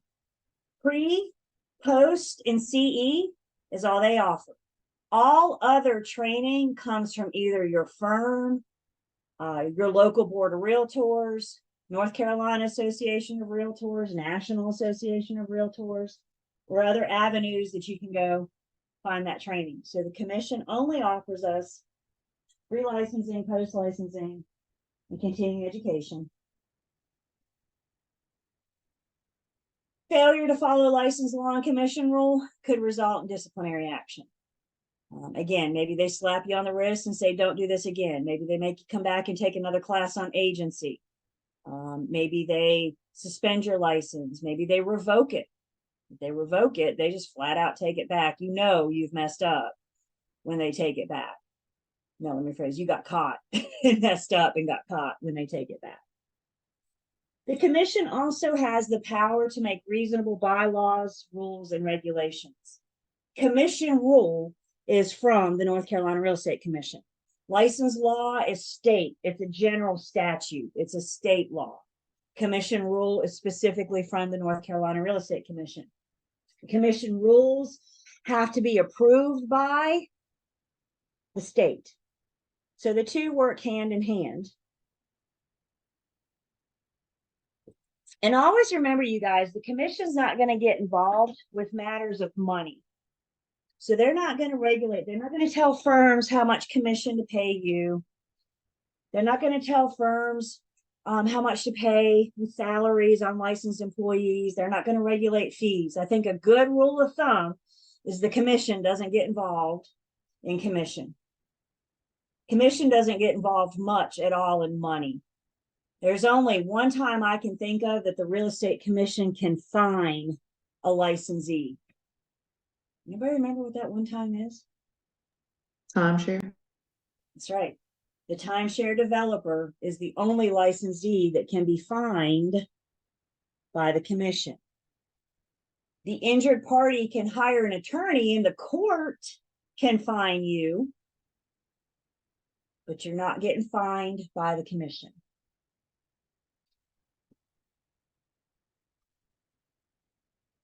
As far as their disciplinary action, they could take action on their own. Maybe they get a complaint.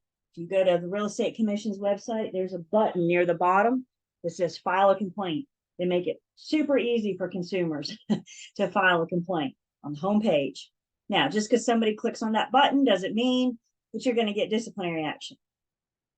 If they warrant that the complaint is possibly a violation of license law and commission rule, then they will send the licensee what's referred to as a letter of inquiry. The letter of inquiry is the licensee's option to respond to the complaint. They're not accusing you of doing anything. They're saying there's a complaint filed. Look, you guys, commissioners are people, and they understand that there's two, sometimes three sides to every story. So before they discipline, before they make a ruling, they're going to want to hear all the sides. As a licensee, if you get a letter of inquiry, you have to respond. They give you a timeline of 14 days. If you need an extension, you can request one. Do you guys think you're going to be able to respond by picking up the phone and saying, I did or did not do it? Is that your response to the letter of inquiry? Nah. What are you responding with? What was that? In writing? You're in writing your documentation. So who can remind me what we document? Everything. Everything. Email communications, text messages, of course, your forms, anything related to this transaction needs to be documented, because if it goes down, that documentation is what you need to tell your side of the story. Remember all those checklists you put in the file? Does that show that you did it? At least it shows you took the effort of checking it off and putting a date next to it. Document everything. Guys, I've known agents to get the letter of inquiry. I've never known anybody to have disciplinary action against them. Why is that? Because they respond with the proper documentation. This is why I've been encouraging that practice since early on. Document. I hope you guys never get the letter of inquiry. It's not a good day. But if you have to, if you do, your defense is that documentation. Is everybody hearing what I'm telling you?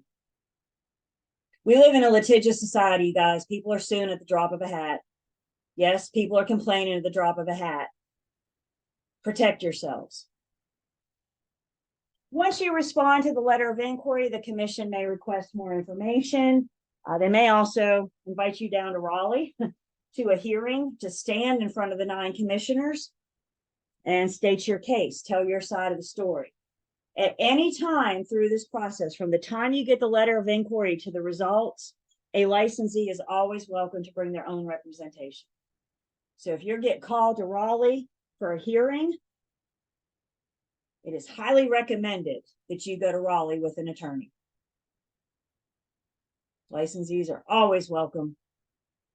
And I know a common question we get is, well, what specifically can they discipline our license for?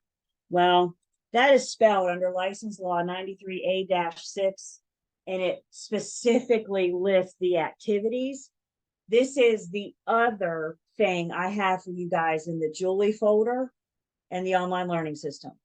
So I put Commission Rule 58A.0104 which is our agency agreements. I asked you guys to read that, what, 3 or 4 times, I think. I also have 93A-6. I don't think it can hurt you to look over it because it's gonna have a lot of familiar things. So again, general statute, license law spells out specifically what they can discipline your license for. If they find the licensee guilty, they can censor, don't do it again. They can reprimand, they could slap you on the wrist and say, you need to take 3 extra CE classes because you need more training.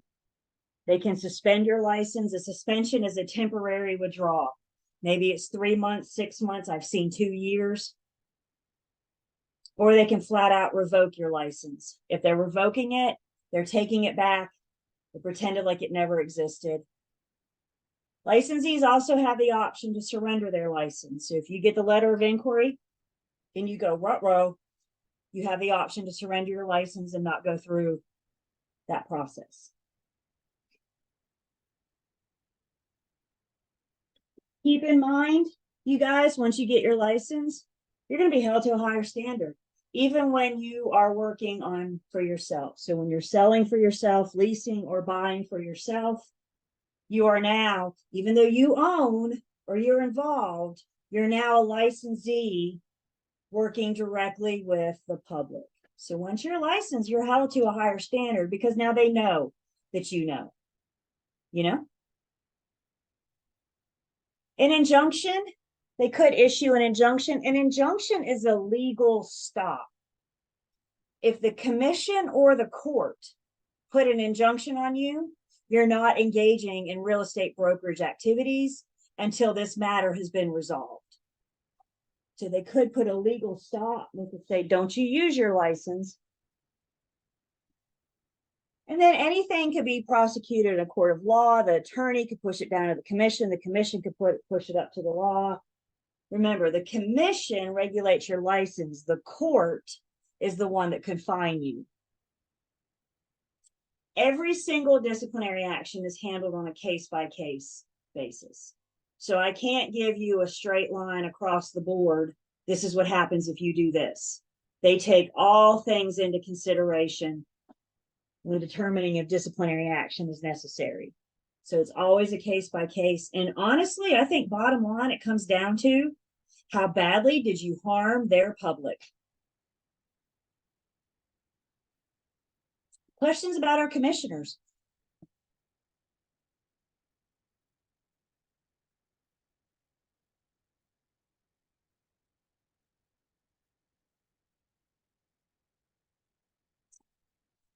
By the way, I just want to share this real quick.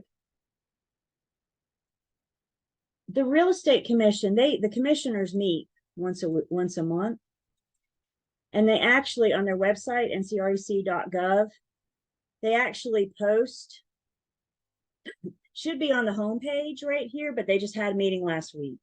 But anyway, they make it available on Zoom. So anybody can attend. You could attend, the public could attend.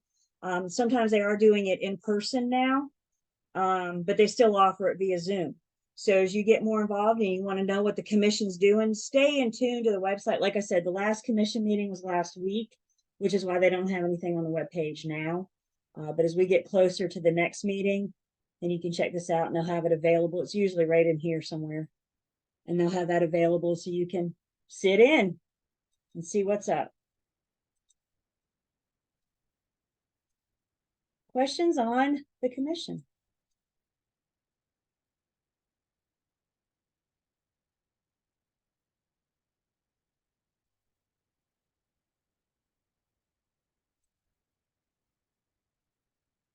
One thing I like a whole lot about the comments, again, I really encourage you guys to read the comments. It did my heart good the other day with how many hands went up when I asked how many people have read it.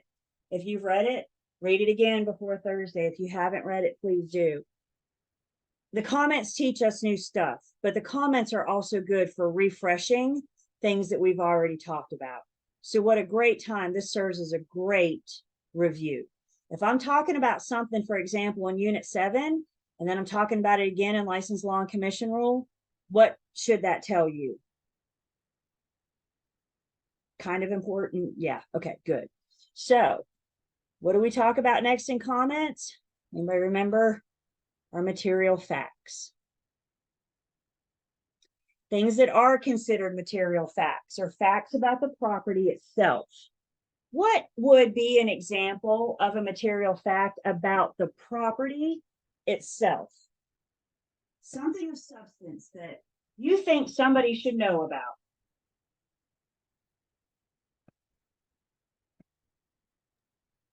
I see leak in the chat.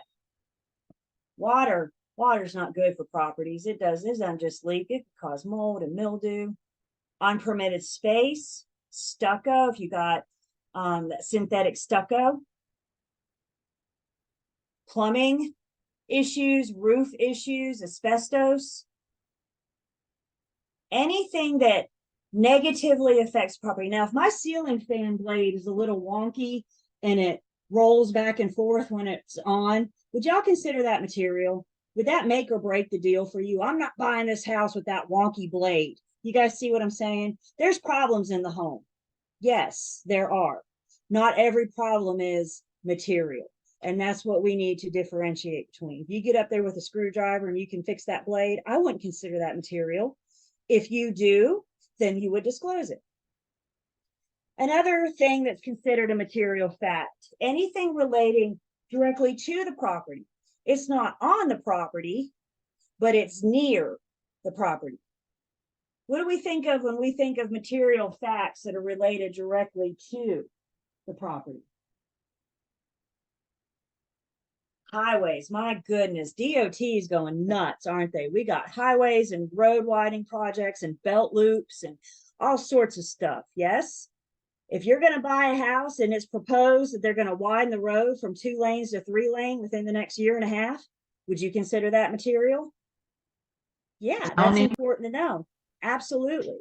Highways, anything with streets, wastelands, landfills, streets. That's right. Public or private. Is it a public or private street? Various easements. Zoning. Zoning amendment. There's a zoning amendment on the table, and if passed, it could change the zoning. Could that affect the value? Sure. Is that something you'd want to know before you buy a house? Sure. That's why it's material. It's relevant to you making the decision about this property. Airport runways. I actually took a class yesterday. I got to be a student yesterday with the North Carolina Association of Realtors. And there was a lady in the class. I'm wondering now where you live, because there was a lady in the class that said they're dealing with it all the time because they're wanting to expand the runway of their airport so they can get larger planes.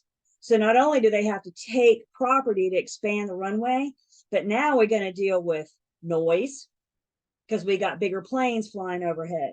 Is that material that you consider that relevant if you're wanting to buy in this area? And that was exactly what she was talking about yesterday in that class. It's unique to their area. It doesn't affect the entire state of North Carolina, but it's unique to this area. Another thing we considered a material fact, and again, you guys, this is the one that doesn't sit well with us. Another thing that we considered a material fact is the inability of your principal to complete the transaction. Now let's talk this through again. We all know OLCAR, and the C in OLCAR says that I owe my clients confidentiality.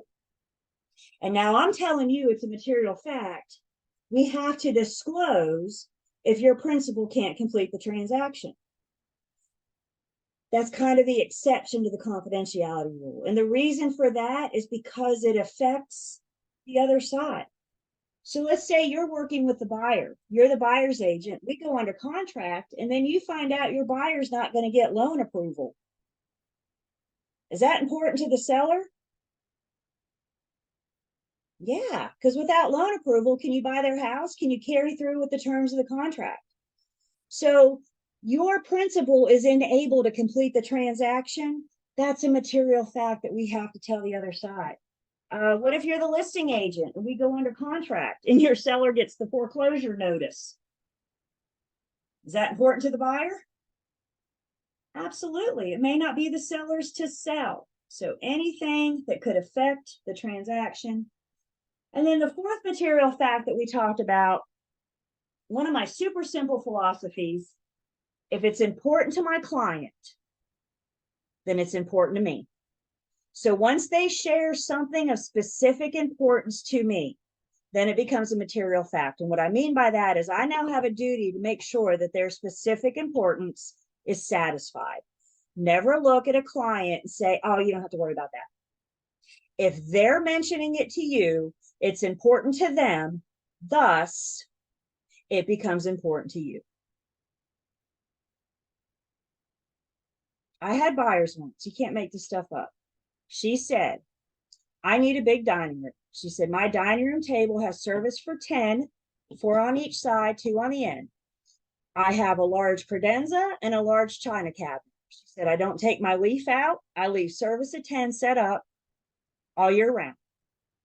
I need a dining room that can house, that can hold my large dining room furniture. Did I now have a material fact on my hand? Yeah, because you know what? It was important to her for her large dining room furniture, so it became important to me. This is why we do consultations. This is why we ask questions. This is why we try to learn what our clients' needs and wants are so we can assist them.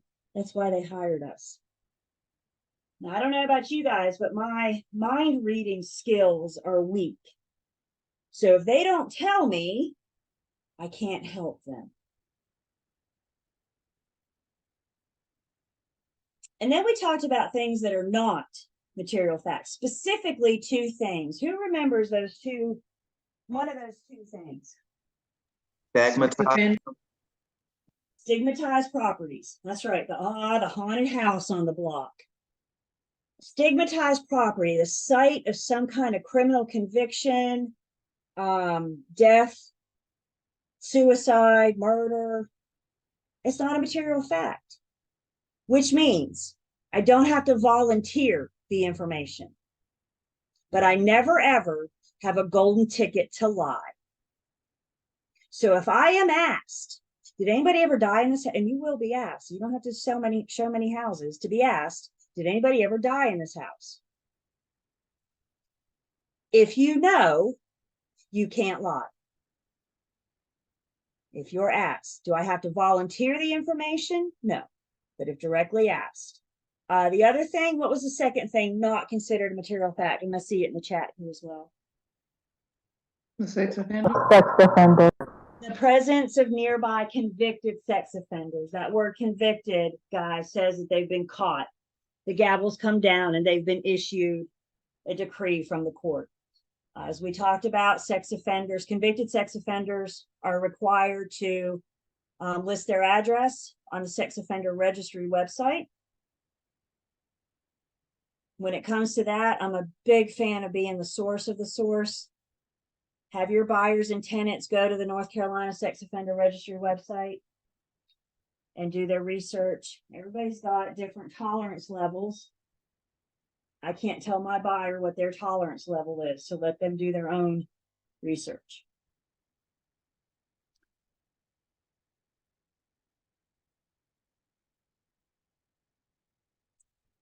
Kellyanne, I'm not sure. Where's she at? I'm not sure what you're asking. Like roaches or bugs in the house. I would consider that a material fact about the property. Yep. Yeah, okay.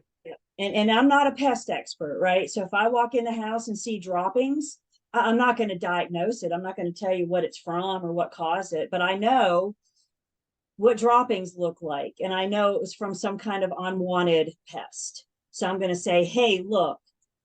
And then I'm going to encourage them to have an inspector come out and check out the source, the remedy, all that good stuff. Yep, absolutely. Fact about the property itself. Thank you. Thank you. So things that are material facts in North Carolina, things that are not material facts in North Carolina. Again, Unit 7 and in the comments. We also talked about what happens if you mess up with material facts. What happens if you mishandle? And the mishandling of material facts is what I refer to as the big 4. The big picture of this, you guys, you're either lying about a material fact or you did not disclose. A misrepresentation is a lie. Please write that down. Misrepresentation equals lie. False information was put out. Maybe you verbally said it. Maybe it was in a text, in an email, in your advertising, communication. I don't care how.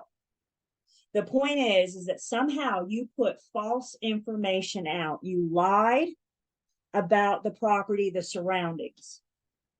An omission then means you didn't disclose. You omitted the information from your advertising, from your conversations.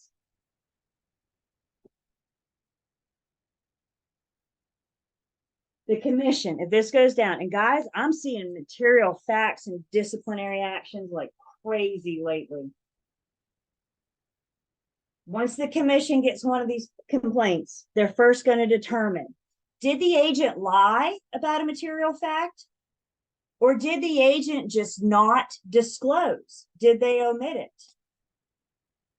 You want your documentation? If you disclose a material fact, if you tell somebody something about the property, you want to document that? Yeah, you prove that you disclosed. So they're first going to ask, did the agent lie? Did they misrepresent? Or did they omit? Then they're going to go back and ask themselves, was it done intentionally? Was it done with full knowledge? Was it done willfully? Or was it an accident? Negligent acts happen. Anybody ever make mistakes? Mine was the first hand that went up. I'm only seeing like 4 hands. Come on, y'all. I need to hang out with you guys. Okay. We make mistakes. It just happens. Guess what? Your 9 commissioners make mistakes sometimes too. When you make a mistake, make it right. Failure to make it right could result in a negligent act. And remember, with all negligent acts, the commission's going to perform what's called what's known as the reasonable standards test. And the reasonable standards test is going to ask, would a prudent broker in this area, could they have found out? And with negligent acts, that's the question. Could they have found out? Oh, I didn't know NCDOT was going to widen the road in front of this house. The commission's going to ask, could you have found out? Could you go to NCDOT's website, look it up, and find out? If they find it, you could go down for negligence. We know our resources, back to those checklists. Before you list a property, there's a whole lot to research and investigate, and that's where checklists help. So understanding the big 4, again, I think the best way to get these, understand these, is to look at the examples. So you have examples both back in Unit 7, where we first introduced you to this. You also have examples in the comments section. What questions do I have on the big 4? It's just a thought that if you really want to get it, the comment section has really, really good examples that help it stick. I love the examples in the comment section.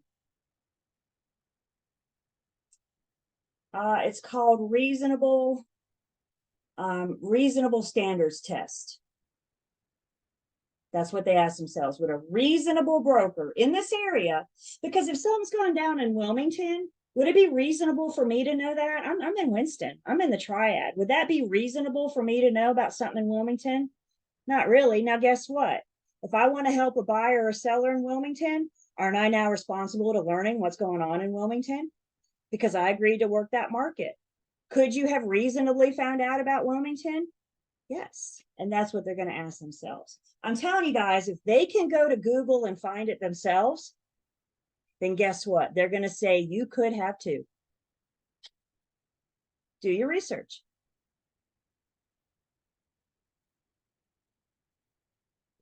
So first ask yourself, did the agent lie? or do they keep their mouth shut? And then go back and find out if they did it intentionally or accidentally. I took a listing once. I made a negligent mistake. I took a listing once and I learned at my listing appointment that there's some people that use their garage for storage. They had bins, boxes, and walkways. The whole garage was floor to ceiling with stuff. I thought, their own little storage unit. How about that? I assumed there was a garage door opener in there. Where did I go wrong? Assuming. I assumed. Well, guess what? I had a showing. The agent called me after the showing and said, for whatever reason, thank you for letting us show. For whatever reason, my buyers aren't interested. And she said, but Julie, you advertise garage door opener. You advertise that there's a garage door opener. She said, there's not. She said, I've never met this woman before in my entire life, but here she is having my back. And she said, we work way too hard for our money to have to, in the end, buy a garage door opener for somebody else. If I'm going to buy one of those things, I want to do for myself.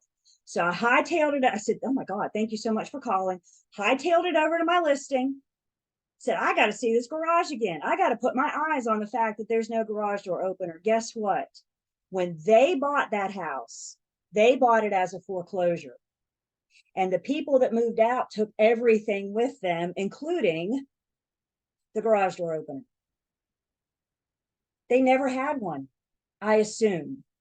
I'd had 2 other showings. I went and fixed my MLS. Like, I think I was still sitting in the car in the driveway. I fixed my MLS and I had 2 other showings that I hadn't heard from yet. So I contacted both of those agents and I said, I know you guys may or may not be thinking about it, but I want you to know I had a misrepresentation in the MLS sheet. I have fixed it. If they're considering it, please let them know. Did I do what I could once I learned? And that's what the commission is going to care about. Hear me, when you make a mistake, make it right ASAP. The war stories. You know what I do now at all listing appointments when I walk into somebody's garage? Look for the garage. I look up. I want to see that garage door open, or I ask questions. We live and we learn.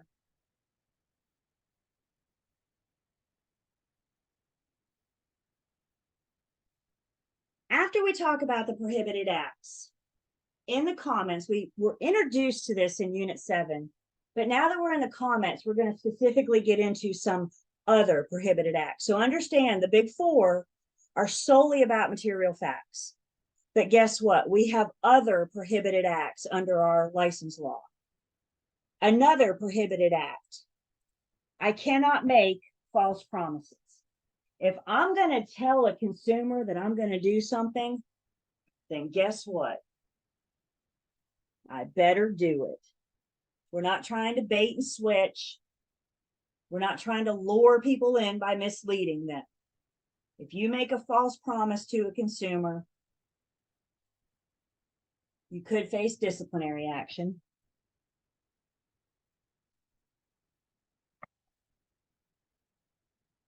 Be careful what you say, you guys. I think we mentioned, I don't know, let me get back to you, is a perfectly acceptable answer, as long as you plan to get back to them. If you have no intentions of getting back to them, then say, I don't know, and stop talking. Even something as subtle as that, as let me get back to you, could that be seen as making a false promise? What did I didn't say, I promise I'll get back to you. Make sure what you say, you do. Another thing that we always need to avoid, we always have a duty to avoid conflicts of interest. The number 1 conflicts of interest is undisclosed dual agency. Now, we got a refresher on dual agency in this section, so bear with me. What we do with dual agency is disclosed dual agency. Dual agency is intentionally created with informed written consent by both parties. acting like a dual agent without intentionally creating dual agency is a violation of commission rule. It is a conflict of interest. We also have to avoid self-dealing. I come into this with more knowledge, more information than the average consumer. It's what I do for a living. I can't use what I know or what I want against them to put myself in a better situation. The best example I've ever seen of self-dealing is actually in your comments, that it gives the sample of an agent getting ready for their listing appointment and they're doing their research and they find a proposed zoning amendment on the table. And if that proposed zoning amendment passes, it could increase the value of that area. So the agent goes to their listing appointment and they're talking to the seller. And in talking to the seller, they don't think the seller knows about this proposed zoning amendment. So instead of telling the seller, the agent says, I like your house. Can I buy it? Seller says, well, gee, that was easy. It's a quick sale for them, right? It's a good sale for them. Agent buys it. Zoning amendment passes. Value goes up. Agent sells it for a profit. Is that self-dealing? All day long. Now, what if you're at that listing appointment and you tell the seller, which you should, you tell the seller, hey, what do you know about this proposed zoning amendment? Do you know it could increase the value if it's passed? Do you want to hang on to it and see what's going to happen with this zoning amendment? Now the seller looks at you and says, wow, I appreciate you sharing that with me, but I got to sell now. I can't wait. Now, can you offer to buy the house from them? Yeah, because you disclosed. When in doubt, disclose. We cannot do anything to put ourselves, remember OLCAR, guys. OLCAR puts our clients above everybody else, including ourselves. As mentioned earlier, full brokers can be dual affiliated. You can, as a full broker, have your license held at 2 different firms, as long as you have both firms' permission. So we have to have both firms' consent. Failure to have both firms' consent, dually affiliated, would be a conflict of interest. Maybe the firm you start with only does residential. They don't do commercial. Somewhere down the road in your career, you decide you want to do commercial and you make friends with a commercial agent. Could you hang your firm with the residential firm to do residential stuff and hang your license with the commercial firm to do commercial stuff? Yeah, as long as you have permission of both brokers. We have to have that consent. So we always have a duty to avoid conflicts of interest. We have a duty to avoid improper brokerage commission. Question comes in, do you have to disclose if you are representing a family member or a close friend? Interestingly enough, there is no rule about that, but it's recommended. Because we're letting the consumers know, I may have an interest in this because it's my mama. So it is recommended. If you're doing it for yourself, have you guys ever seen ads that say seller is broker or broker is seller? That's a safe thing. Let the consumers know. I have a simple philosophy. When in doubt, disclose. You're not going to get in trouble for disclosing too much. Improper brokerage commission, we talked about that unlicensed employee. Remember, their employing broker is responsible for their actions. And if the unlicensed employee does something that's not on that list, the licensed broker will take the fall for it. We talked about VPs only being able to accept commission from their supervising firm. This applies to everybody. So nobody can accept payment from anybody other than their supervising BIC or BICs if they're duly affiliated. Again, all firms' compensation structures are different.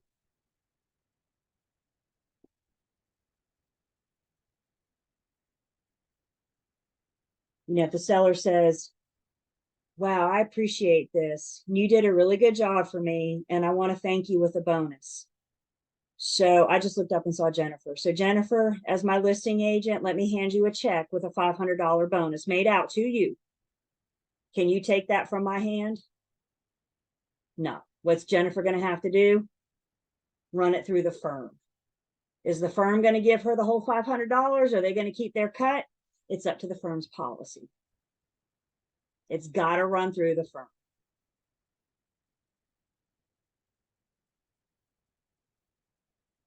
Can an unlicensed person help a broker with something and then receive commission once they are a broker?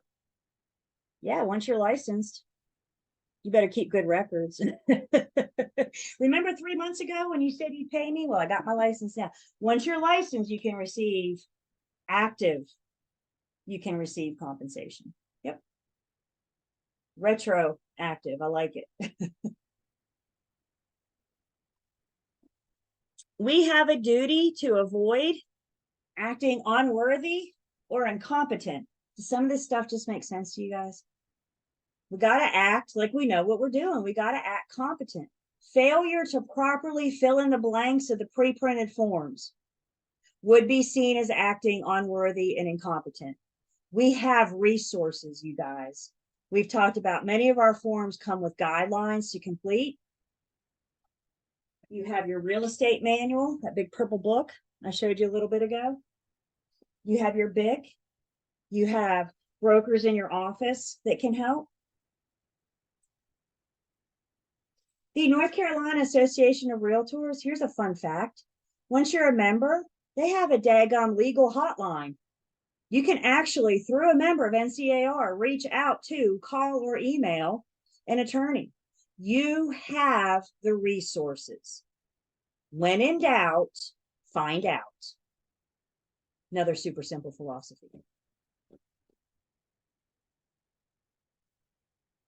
We have a duty to not act improper, fraudulent, or dishonest. They really do take the fun out of it for us, don't they? We got to act properly. We can't conduct in fraud. We can't be dishonest. This slide falls under that category big of reasonable skill, care, and diligence. Reasonable skill, care, and diligence says just because you can doesn't always mean that you should. Can you hit that gas pedal and go a little bit faster on the highway? It's so easy. It's especially with a turbo. It is so easy. Does that make it okay? That's where we need to understand is the speed limit of our license, the parameters of our license.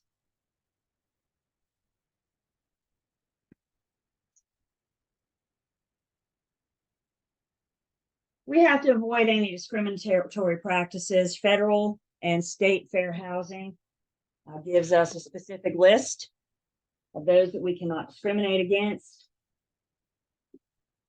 This is a state law. I'm telling you, if you get yourself in trouble for discriminatory, the court's going to be involved, the commission's going to be involved. Even if you didn't mean to discriminate. And that's why I need you guys to have your documentation. So we're going to avoid any discriminatory practices. We, as licensees, always have a duty to avoid the practice of law. Have you guys started your looking at yourself in the mirror, part of your morning affirmations, and telling yourself, I am not an attorney? If you haven't, please start. Let's do that together. Let's have fun. Everybody on mute. Everybody. I can do it if y'all want. Yeah, let me do that. Everybody. Let's all say that. Wait a minute. Let me find you. Huh, I can't. Okay, everybody on mute. Let's say that together. Ready? I am not an attorney. An attorney. You guys sounded late. Great. Lags and all, right?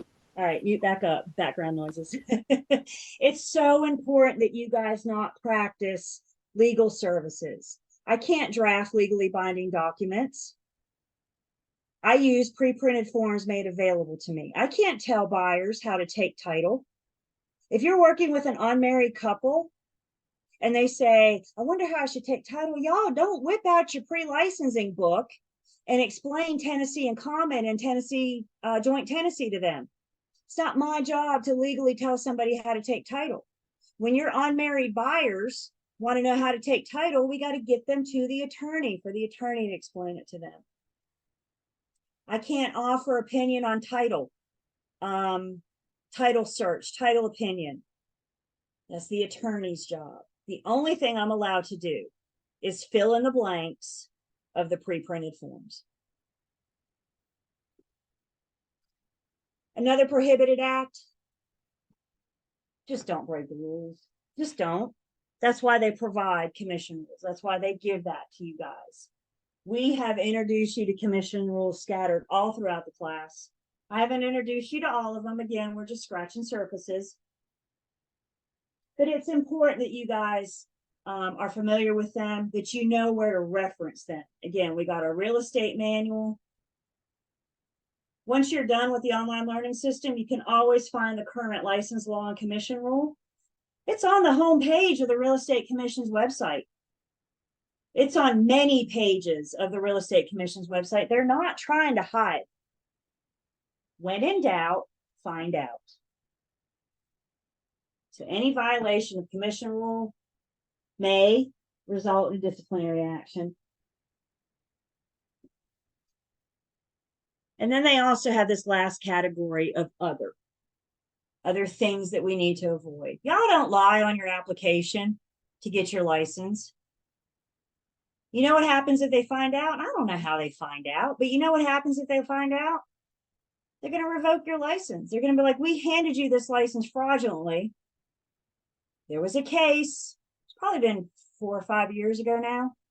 There was an agent in Greensboro, lost his license. They found out he lied on his application. Do you know how they found out? His ex-girlfriend turned him in.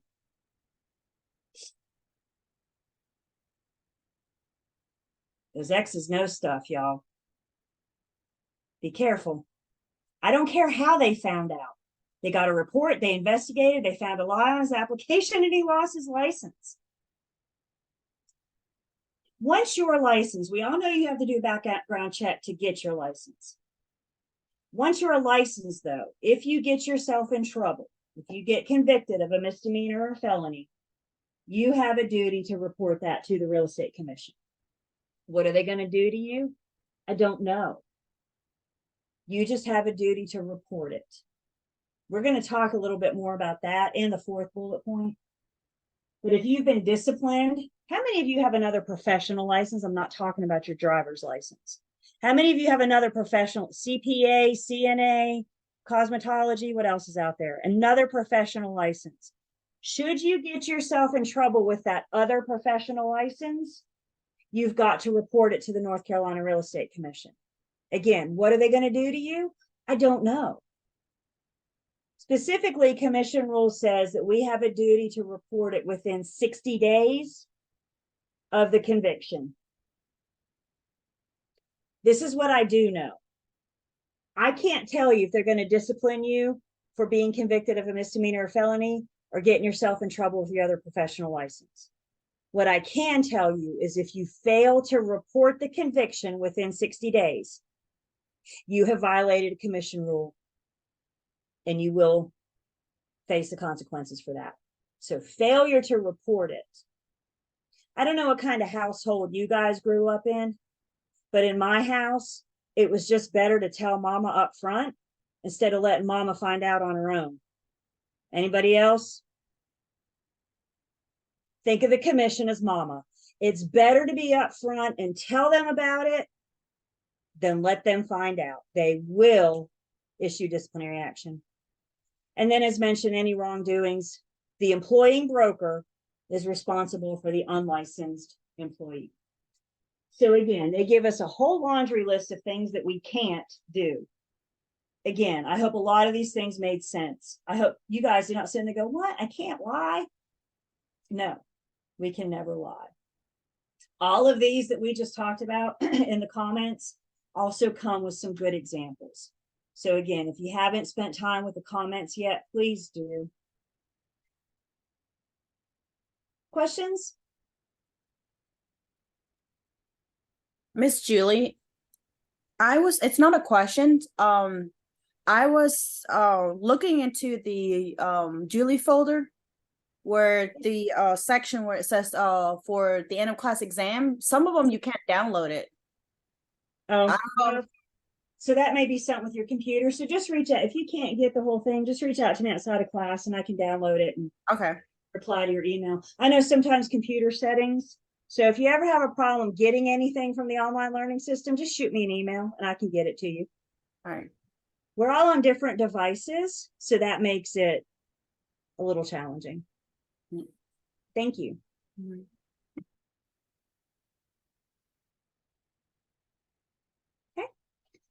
So let's go ahead and take our break.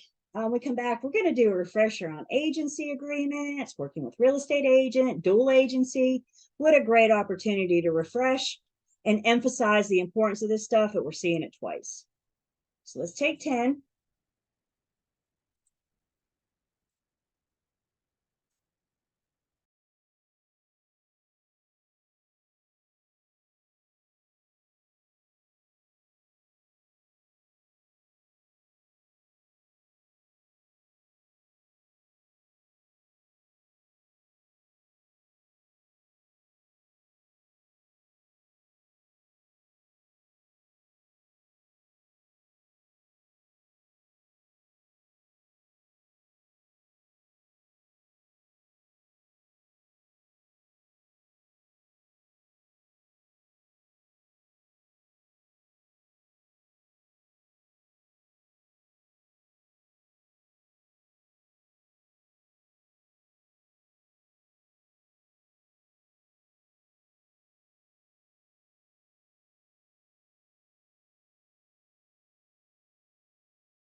down payment. Don't read it like that.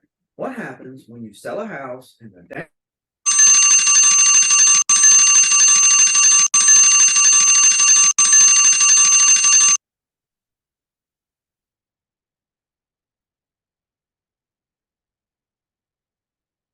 Okay. We're back.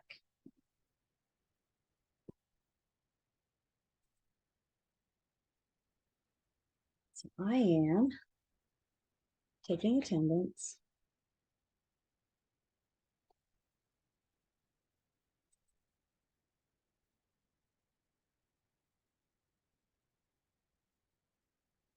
Perfect.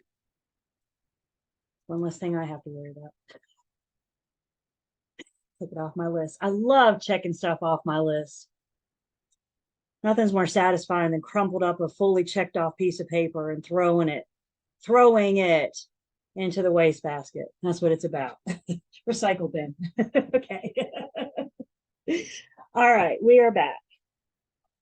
The next piece of the comments, again, you guys, it serves as a great review. So I do encourage you to look this over in addition to going back to units 7 and 8. So the next piece of the comments, we're going to review some agency agreements, specifically some written agency agreements.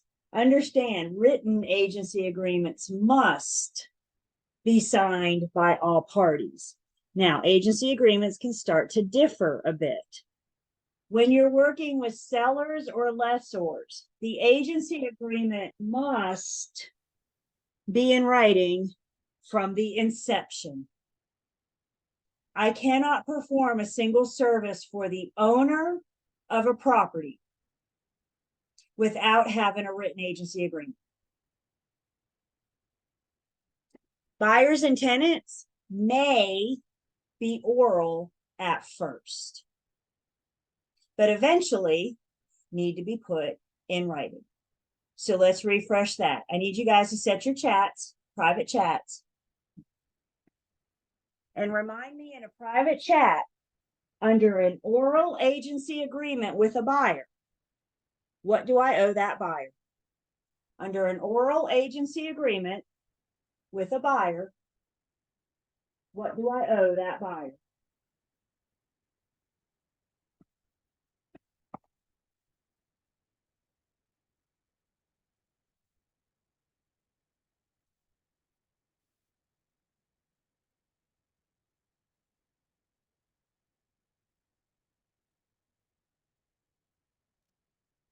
Under an oral buyer agency agreement, what do I owe that buyer?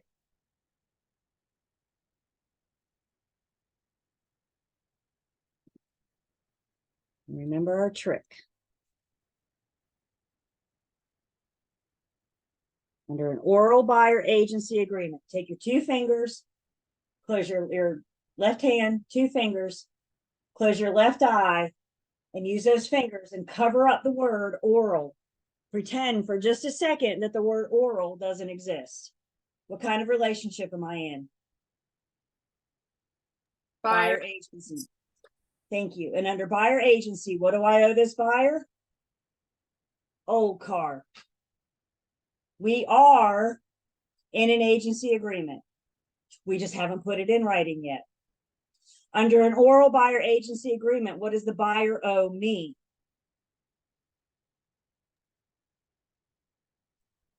Absolutely nothing. How do I make this a two-way street? I put this thing in writing. Get it in writing. We can work with an oral buyer agent, a buyer under an oral buyer agency agreement at first. It doesn't negate my duties. Remember, this is an express agreement.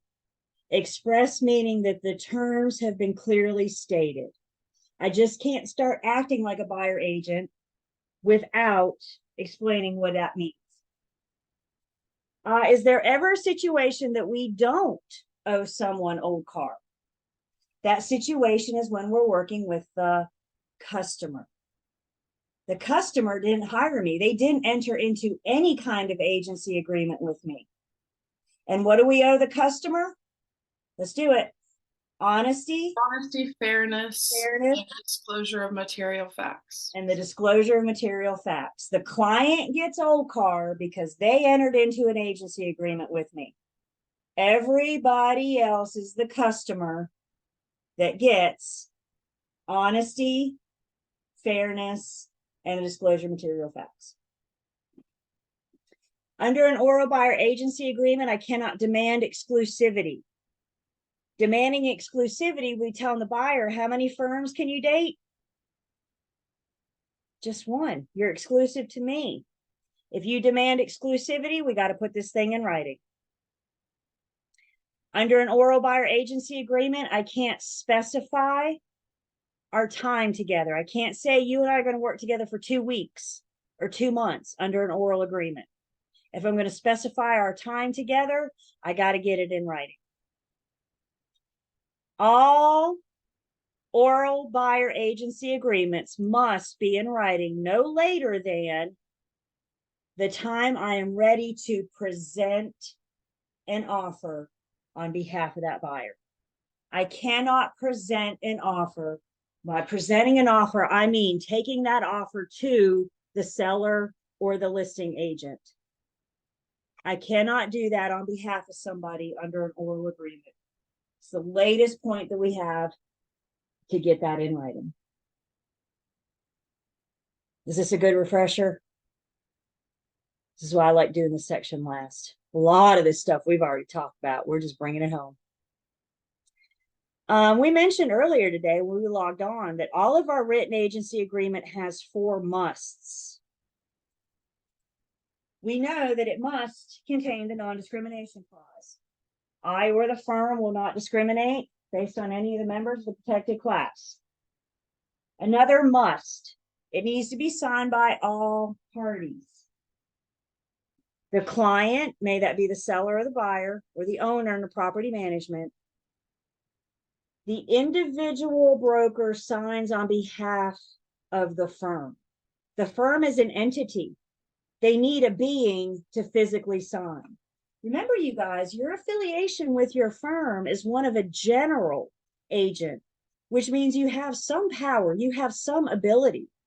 And as an affiliated broker with your firm, an example of that power ability is to be able to sign the agency agreement on behalf of your firm. Because the individual broker is the one that's signing the agency agreement, we need to make sure another must is that we include our broker's license number. It's a 6-digit number you'll get when you get your license. Go ahead and memorize it because you need it everywhere you go. Put it on a flashcard if you have to, but go ahead and memorize that 6-digit license number.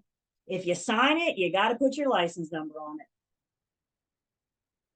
Another must is all of our agency agreements must have a definite end date. When it's over, it's over. The only, I even hate to call it an exception, but the only piece of that that differs is in a property management agreement. Property management agreement, we may allow to work on an automatic renewal. So we may have we still have a definite end date, but we may agree automatic renewal. 4 musts of any of our written agency agreements, no matter where the agency agreement comes from.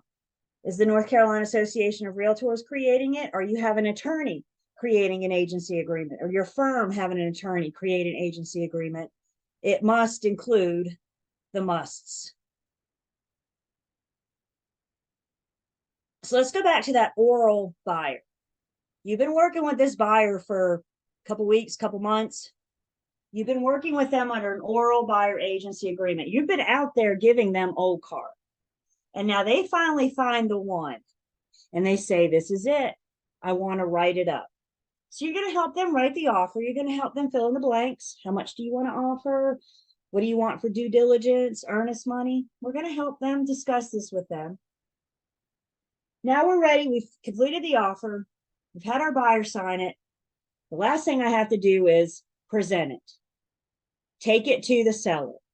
Before I can present it, though, we got to get that oral buyer agency agreement in writing. So what if What if at that point the buyer says, yeah, no, I'm not signing that? Can I make anybody do anything? You gonna put the pen in their hand and force them to sign? No. As it stands right now, if they do not get that in writing, I cannot present the offer on their behalf. It's not over yet. Don't present it. I don't have the tool of the written buyer agency agreement, but we have some options. You'll remember when we looked at our buyer agency agreement that we have the ability to create buyer agency just for one address.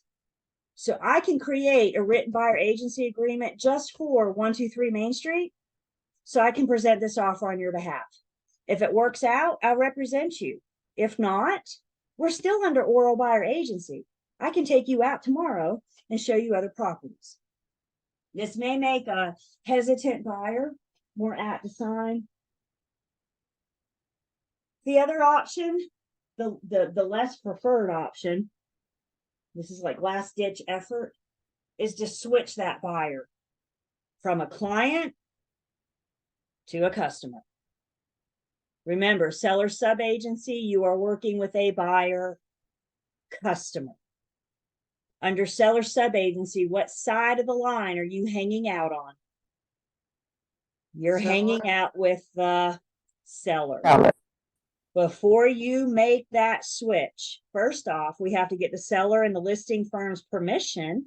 We have to get permission to hang out on that side of the line with them. And then we also need to let the buyer know what that means to them. You are my client. I'm downgrading you to a customer. All those things that oral buyer client told me, once I make that switch, don't I have a duty to share that with the seller? That's what we need to make sure the buyer understands. If you're not willing to sign, I can switch sides, but understand that's what I'm doing. I'm switching sides. Definitely document the heck out of that conversation. I put it in my file like 4 times because that's just who I am. But document it well because we need the buyer's permission to do so. Again, you guys, this is the last ditch effort. Making these switches is the last ditch effort. If the buyer says, no, I'm not signing. No, I don't want to be downgraded. I'm out. I have no other legal alternative. If you say no to being my client and you say no to being my customer, I got nothing else to offer you. Can I present the offer if they say no and no? No. We have to be involved. Either you're my client or you're my customer. If they say no to both, I have no other legal alternative. We're out. Please review oral buyer agency. Well, review agency. And within agency, you're going to review oral buyer agency. Another thing that comes up in license law and commission rule, because it's specific to North Carolina, is our working with real estate agent disclosure. Who can remind me what it means to disclose? Patel, And in this case, what am I telling you? everything. My agency status, everything about my agency status. Do I represent anybody in this transaction? How can you and I work together? What are the different forms? What are our different options? Agency disclosure does not create agency. It discloses agencies. Everybody hearing me? It even says in the form, the first sentence, this is not a contract. All I'm doing is disclosing my agency status. Working with real estate agent disclosure applies to sales transactions only, no lease, thus not all. When one of your answer choices says it's required on all transactions, then we know that's not true. When you guys see that word all, stop and think. Is there an exception? Because if there's any exception, then that answer choice is wrong. All means just that. There is an exemption to auction sales. Auction sales are not required to do the disclosure, but guys, remember, I don't even want you thinking about auction sales unless the question specifically says something about an auction. If it doesn't say auction, then don't even think about it. We're going to do this disclosure at first substantial contact. That point in time when the conversation turns to the person. Maybe you're asking them about their wants and needs. Maybe they're volunteering. But once that conversation, and specifically commission rule says that we should do our disclosure before we hit first substantial contact. That would be a perfect world scenario. We don't really live in a perfect world, do we? So we always need to be on alert because we know this. You guys don't need to sit in real estate school to know this. People like to talk. And it is nothing for somebody to walk up to you and just start talking about their wants and needs for buying and selling. First substantial contact may sneak up on you. And that's where we got to be alert. So again, the rule says before we hit first substantial contact. But if it sneaks up on you, then you need to be prepared to say, whoa, whoa, whoa, whoa, whoa, whoa, whoa, whoa, whoa. Please stop talking. Before you continue, you need to understand what it is you're telling me. You're telling me you would do anything for this house. You're telling me you would pay more than asking price. You need to understand who I represent in this transaction. And that's what we're trying to do. Is that not fair to the consumer? Instead of letting them share all their secrets and then saying, okay, I got to take all that to my seller. Stop them. Sometimes we have to interrupt them. Again, back to mama. Mama always taught me it's rude to interrupt people when they're talking. Anybody else? In this case, mama's wrong, y'all. Don't tell her I said that. But mama's wrong in this case. In this case, it's rude to let them keep talking.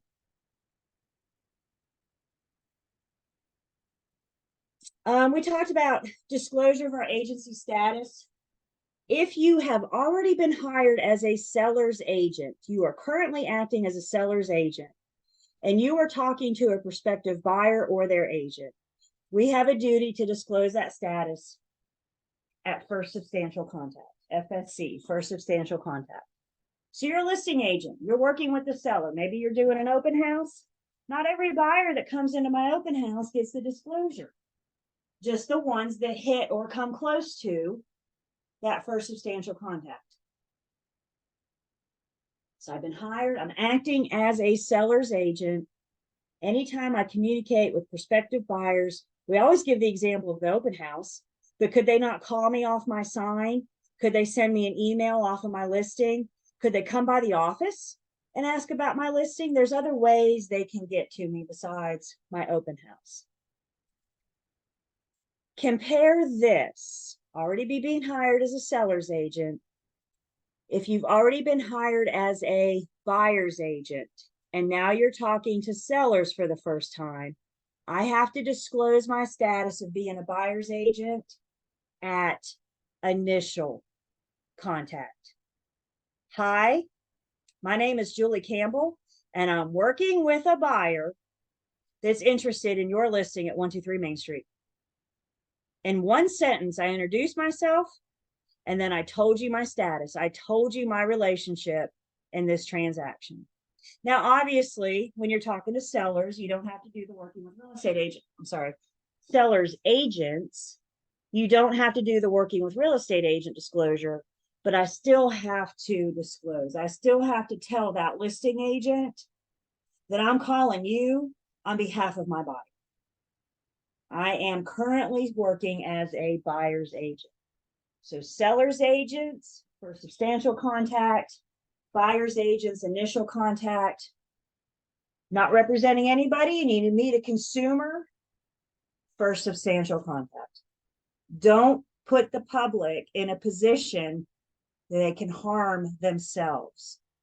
It's not their job to know my job. It's my job to know my job. Questions or comments on that?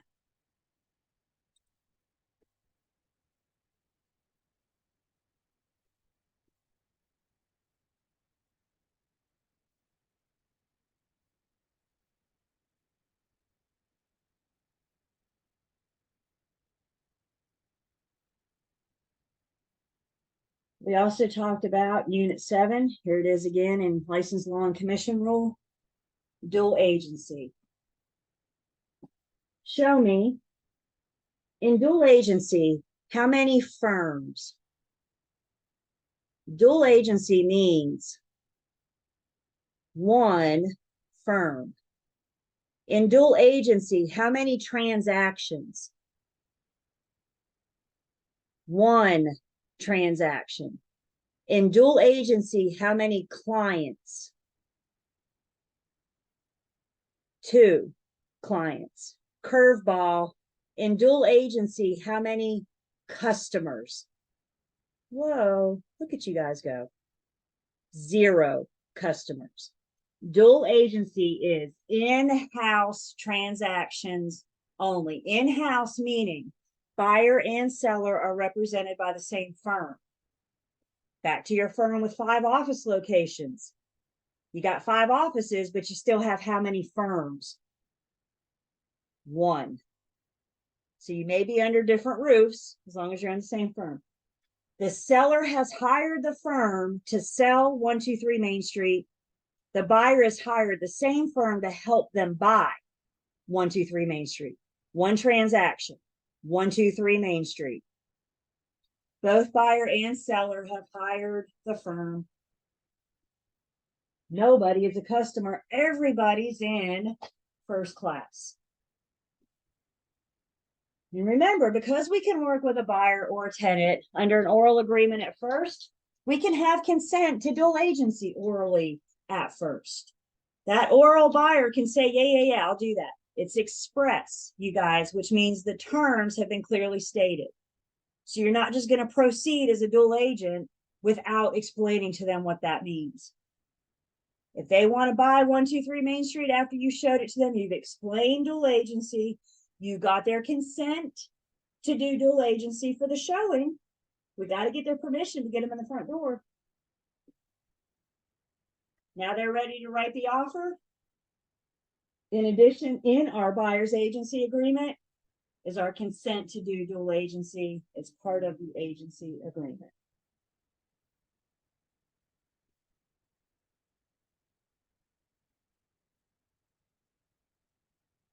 And as mentioned, auction sales are just a totally different, they're a totally different bucket, totally different category.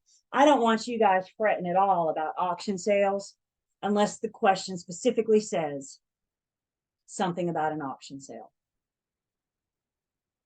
So we're not doing our working with real estate agent. You're not going to run into dual because the auctioneer isn't going to represent the buyer. They're typically only going to represent the seller in the transaction.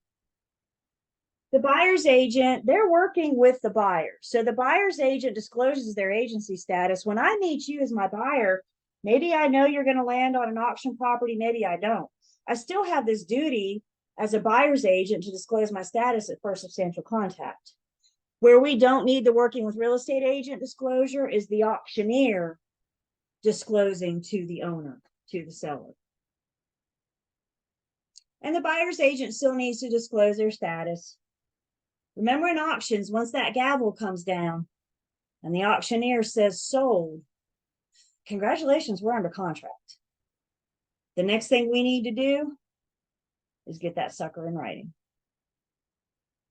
So auctions are totally different category. Pretend like they don't even exist unless the question specifically asks you about an auction.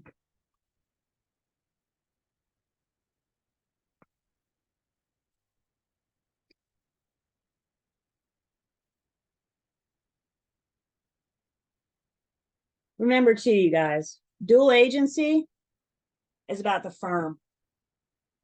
That's worth me saying again.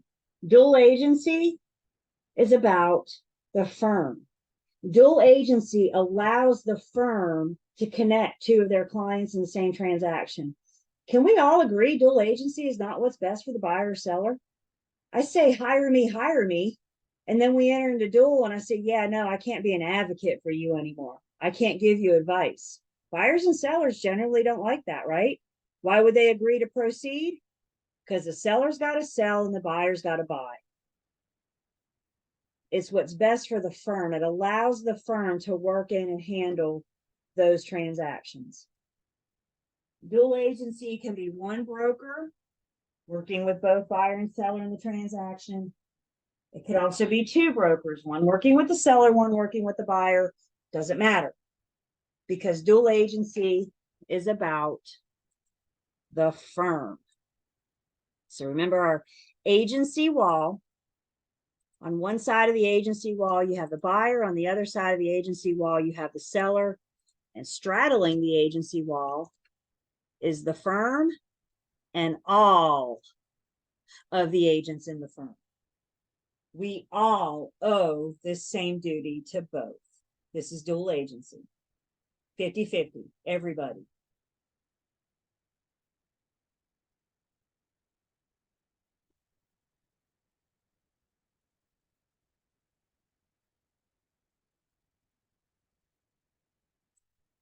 Some firms may offer a type of dual agency called designated dual agency. Please don't ever assume that designated is just going to happen. Designated, the firm decides if they want to offer designated or not.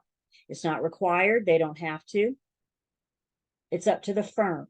So if the firm allows designated dual agency, we first get a yes to dual. Designated is a form of dual. Again, for your test, don't think about designated unless the question specifically says designated. Please stop reading into questions.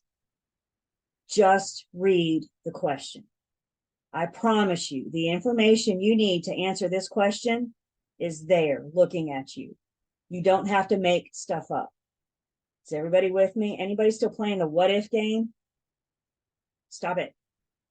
Because my what if could be different than your what if, right? If we start the what if games, and we could be interpreting this two different ways, making it really easy to get it wrong.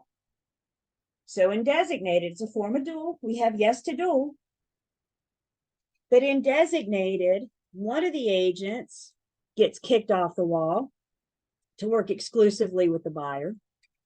And a different agent kicked off the wall to work exclusively with the seller. Where's the firm and all the other agents? They're still straddling that wall, aren't they? Designated does not eliminate dual. Dual's still there. Designated brings exclusivity back. Designated allows the buyer to have advocacy.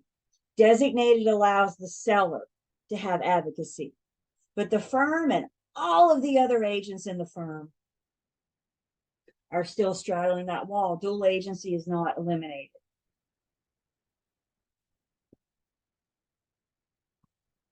There's a couple caveats to designated. No agent can be designated if they come into this transaction with prior confidential information about the other side. Maybe you've been working with this buyer for months and they haven't found the one yet. And then all of a sudden you wake up this morning and you have your coffee and you look in MLS and you see late yesterday afternoon, a new listing came on the market. And guess what? It checks off all of your buyer's boxes, every single one of them. And you look a little further and you see that that perfect listing is listed by your firm. Ideally, that agent should be designated to work with the buyer. And the BIC should look at that buyer or that agent and say, do you know anything about my seller that could harm them in this transaction? If that agent says yes, they can't be designated. They can't be kicked off the wall. The other caveat, I'm going to go ahead and call this the problem topic of Unit 7. The PB in the BIC cannot be designated opposite of each other. Remember, we've talked about their relationship. That BIC, as a PB, your BIC should be in your back pocket. And they know what you're doing as far as real estate goes. They know what you're doing. They're talking you through working with buyers and sellers. They're giving you the tools, preparing you for a long-term career. Because of the nature of their relationship, the BIC comes into this, should come into this with prior confidential information about the other side. If the BIC's doing their job right, they know about the PB's client.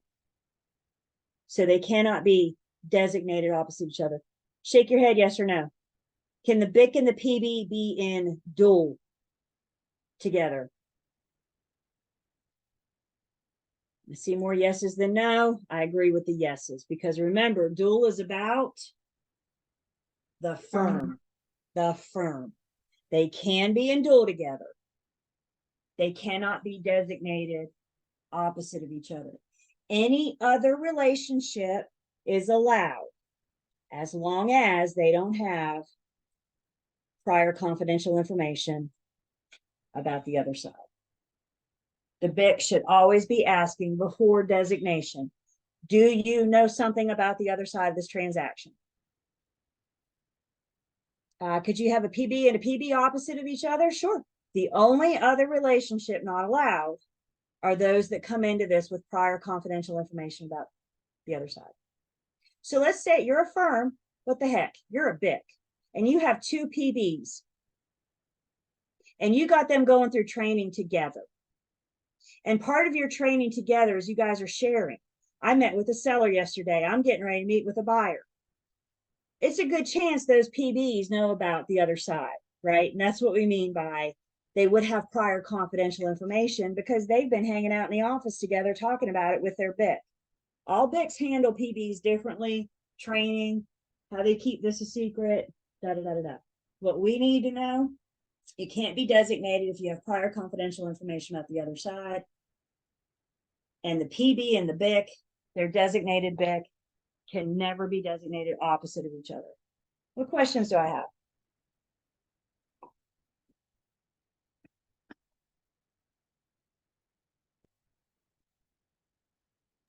To refresh my memory, for designated, the client still receives old card because it's exclusivity.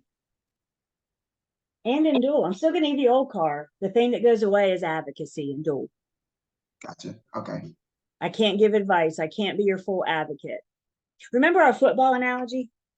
Prior to dual, you're the coach, right? You're standing on the sidelines going, get a home inspection, counter offer, right? You're standing over there shouting advice.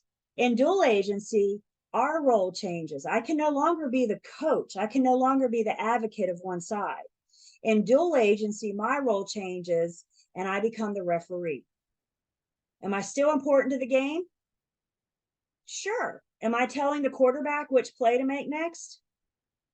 Shouldn't be, I know, unless you're a referee for the New England Patriots. Haha. But the ref shouldn't be telling the quarterback which play to make next, right? Now in designated, our role changes one more time. We were the coach. In dual, I became the referee. Once you've been kicked off the wall, you go back to being the coach. The firm is still the referee, but now you get to be the coach again. Thank you. Thank you. And it's that advocacy, you guys. In dual agency, in practice, in dual agency, agents, you need to be cautious when your clients call you and ask you questions like, should I do this? Or do you think I should do that? Or what do you think about this? Those are questions that an advocate, but it's hard to be an advocate for two at the same time. So the easiest way to handle dual is for the agents to take a few steps back and supervise the transaction.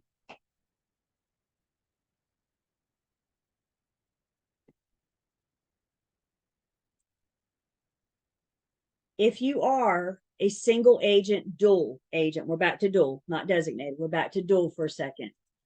Even if you're not a single agent, dual agent, anytime in dual agency, even though we're not advocating, even though we took a few steps back, even though we're the referee, I'm still not running around blabbing confidential information between the two parties.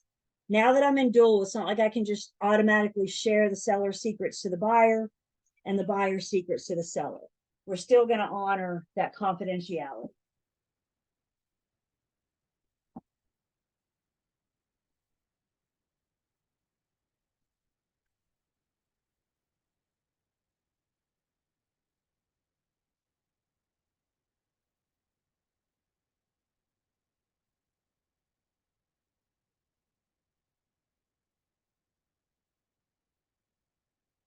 We've talked about once you're licensed, we're held to a higher standard. If you are acting as the listing agent for a property that you own, your name is on that deed, you cannot represent the buyer in that same transaction. Conflict of interest. Can we see this? OCAR says, I put my client's interest above all others. But guys, let's be honest. If my name is on that deed, whose best interest do I actually have? My own. Huge conflict of interest. If you're acting as the listing agent, you cannot represent the buyer in that transaction. Another agent in your firm could represent the buyer, but you, the owner, cannot.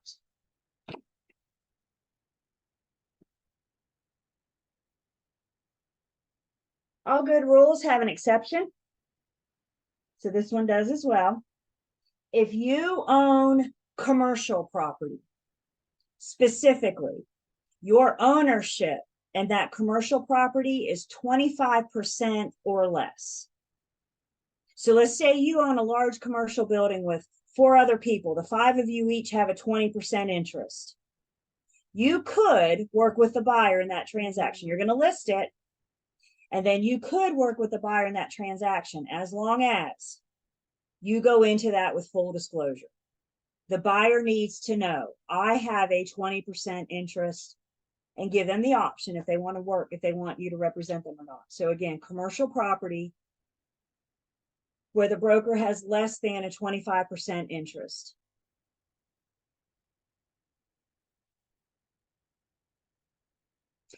What if, I just said don't do what ifs, right? Okay. What if, because I hear you guys. What if you are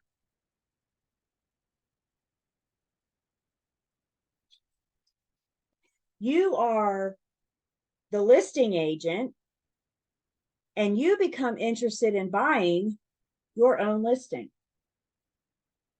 It happens. Y'all are going to get a listing and y'all are going to say, oh my goodness, this is so cute. And you're going to think about it. Trust me. In that case, you need to get your BIC involved. If you want to buy something that you have listed, you are the listing agent, everybody with me, and now you decide you want to buy it, your BIC needs to get involved because they need to talk to the seller. And they need to let the seller know what that would mean. They need to give the seller the option of being represented by another agent in the firm. They may even give the seller the option of terminating their agency agreement. The seller needs to decide what they're comfortable with. Agents buy and sell real estate all day, every day. This is why some people get their license, so they can buy and sell real estate. I'm sure some of you sit in that category. And you just need to remember, you guys, you are the licensee in that transaction. And even though you are personally involved, you still have a duty to protect the public. Always have a duty to protect the public.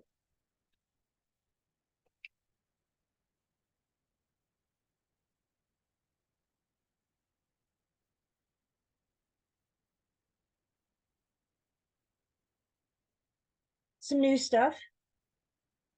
There's just some general brokerage provisions, things, commission rule, license law we need to be familiar with. If you change your name, if you change your physical address, your home address, your email address, your firm, you have a duty to notify the commission within 10 days of that change. Once you guys get your license, you will be able to log on to the Real Estate Commission's website and view your record. You can see your CE credit post, your post licensing credit post, and you can go in and change your contact information. Commission rule says we have a duty to keep our information updated, specifically within 10 days of the change.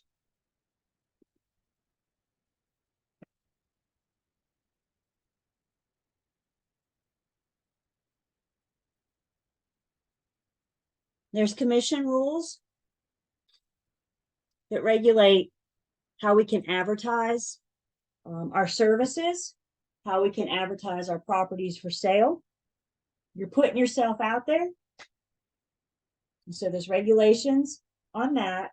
As we said, you cannot perform a single service for an owner of a property without getting that agency agreement in writing. So if you're advertising a property for sale or for lease, you have a written agency agreement. The BIC should be reviewing ads before they go out. This does include social media too. We know how social media works, right? You hit the button and where does it go? Everywhere. Fast. So best practice is to review and preview your ads before you hit the button. Because once it's out there, another voice of experience speaking, it's really hard to get back. So your BIC should be reviewing your advertising, and they're looking for things to make sure that you're properly representing yourself in the firm. They're making sure we don't have any possible violations of fair housing, making sure there's no discriminatory language. The other thing your BIC is going to be looking for is your branding. Each firm has its own branding, and it's important that we're promoting our firm for their branding. The best example of branding I can give you are our golden arches. We expect our golden arches to look like our golden arches, right? When you're on the highway, you want to look up and see those golden arches and know you got a McDonald's coming up. That's their branding. The BIC needs to make sure that you're branding the firm. So they should be reviewing your advertising before it goes out.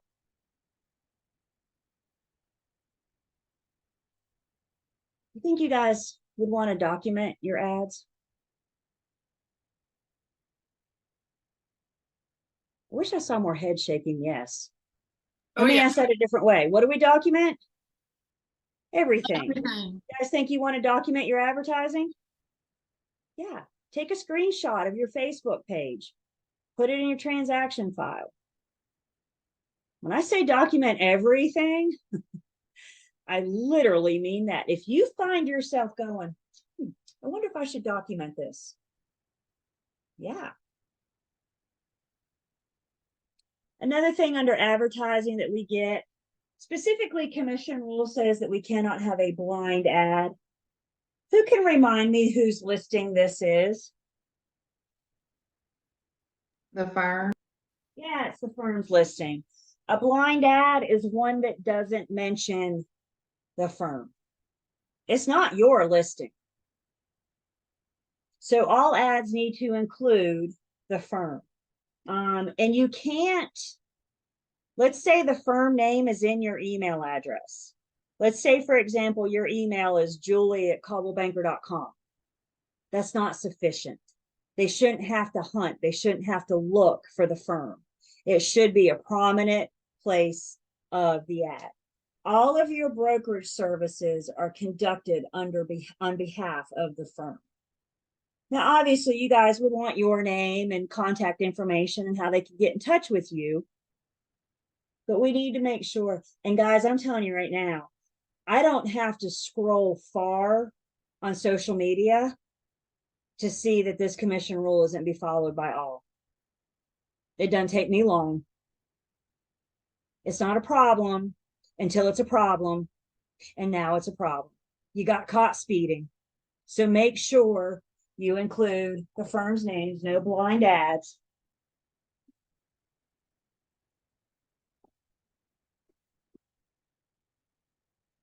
Throughout the course, we talked about delivery of instruments. Who remembers how many days we have to deliver instruments?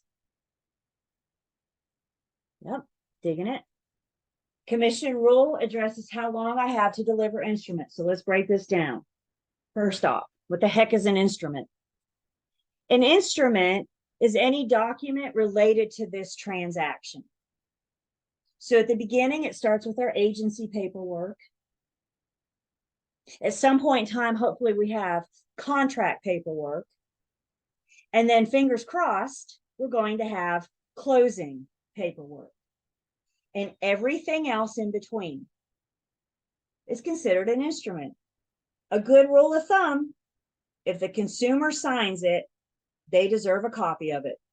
As a consumer, could you agree with that? You sign it, you want a copy of it, right? So this is what this is addressing. The agent, the broker, has a duty to deliver these instruments within 3 days of the document being signed, of the execution of the document.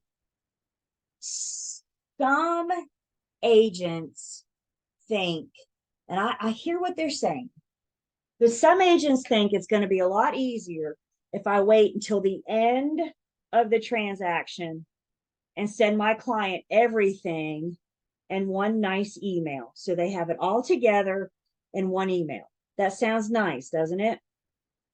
That's a violation of commission rule. They sign it, you got 3 days to get it to them. They sign it, you got 3 days to get it to them. That's what this is saying. The exception is when we are delivering offers to sellers. May you be the listing agent. May you be the buyer's agent working with a FSBO.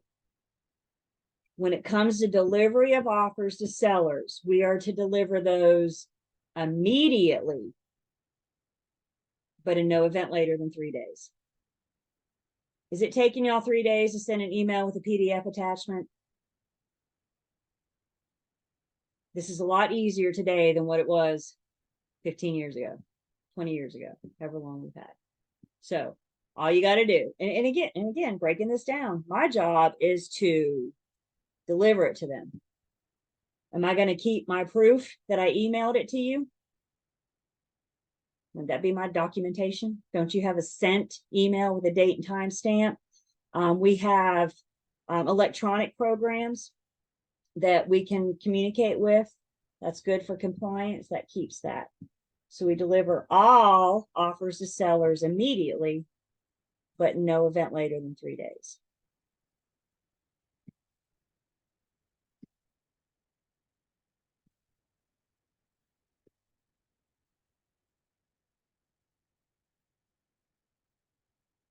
Another commission rule that we've addressed.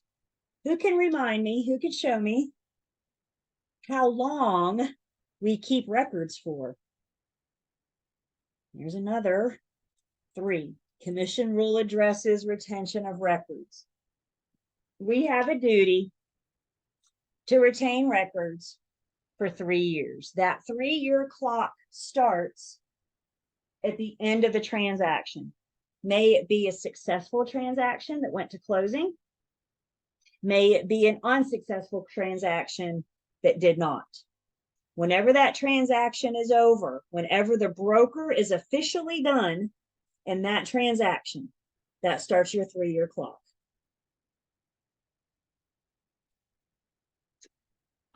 We document everything. We talked about emails, text messages.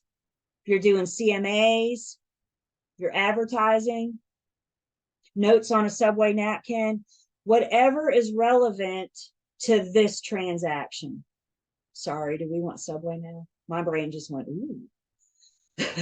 Whatever is relevant to this transaction is a documentation that I have to keep for 3 years. You measuring your own listings? You better keep those sketches. You hiring somebody to measure for you? You better keep their sketches. Document everything. Questions?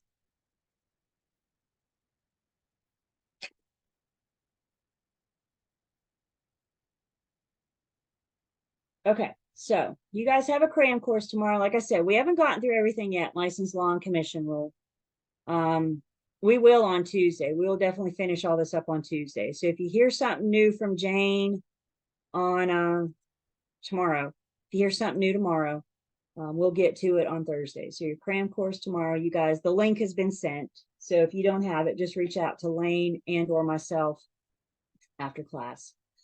Next week, on Tuesday, we're going to finish license law and commission rule. You have the PowerPoints, you have the comments. You don't have to wait for me on Tuesday. You guys should be in preparation mode to take a final exam next week. So you have the ability to go on. Again, we'll finish this up. Also next week, I've skipped a couple units. We skipped 13, we skipped 16, and we skipped 18. All 3 units are going to take me about an hour and 15 minutes to get through. You can expect a test question from those 3 units. So that's why I chose to put them off to the side. I am prepared to stay as late as I need to on Tuesday to make sure you guys get all that information. You're welcome to leave at 1. I may not be done at 1, but I'm going to stay and finish it up. So at least you have the recording. I don't want you guys focusing on 13, 16, and 18. So that's why we're putting it to the end and possibly after time. Is everybody good with that? Focus on everything else. 13, 16, and 18 are not your priority. We also need to talk about agent safety next week as well, because I want to make sure you guys understand y'all putting yourselves in a position where you're advertising and promoting to the public. And there's some scary people out there in the public, isn't there? So I want to make sure that we have a conversation about safety to make sure everybody is safe at all times. And then on Tuesday, we'll talk about the rules and expectations for the exam. Remember, I need you all to be securing a distraction-free zone for your test on Thursday. And the last thing we do on Tuesday before 1 o'clock is going to be go over those rules and expectations. So we are all on the same page Thursday. I can't have us doing what we want to do on Thursday. We need to make sure that and maybe you've taken this test before, maybe you've taken it with another instructor, but this is how I give my exam. So we're going to make sure we go over those rules and expectations. If for some reason you can't be here on Tuesday, then you need to make sure you get those exam rules and expectations. I don't want you to lose your test because you didn't follow the rules and expectations. So I say all that to say, we're going to wrap it up next week. We're going to wrap it up on Tuesday, finish it all up. We take a test on Thursday. And then we get ready for Thanksgiving. Hard to believe, right? Thanksgiving's 2 weeks away, y'all. Is that wild? Do you have any questions?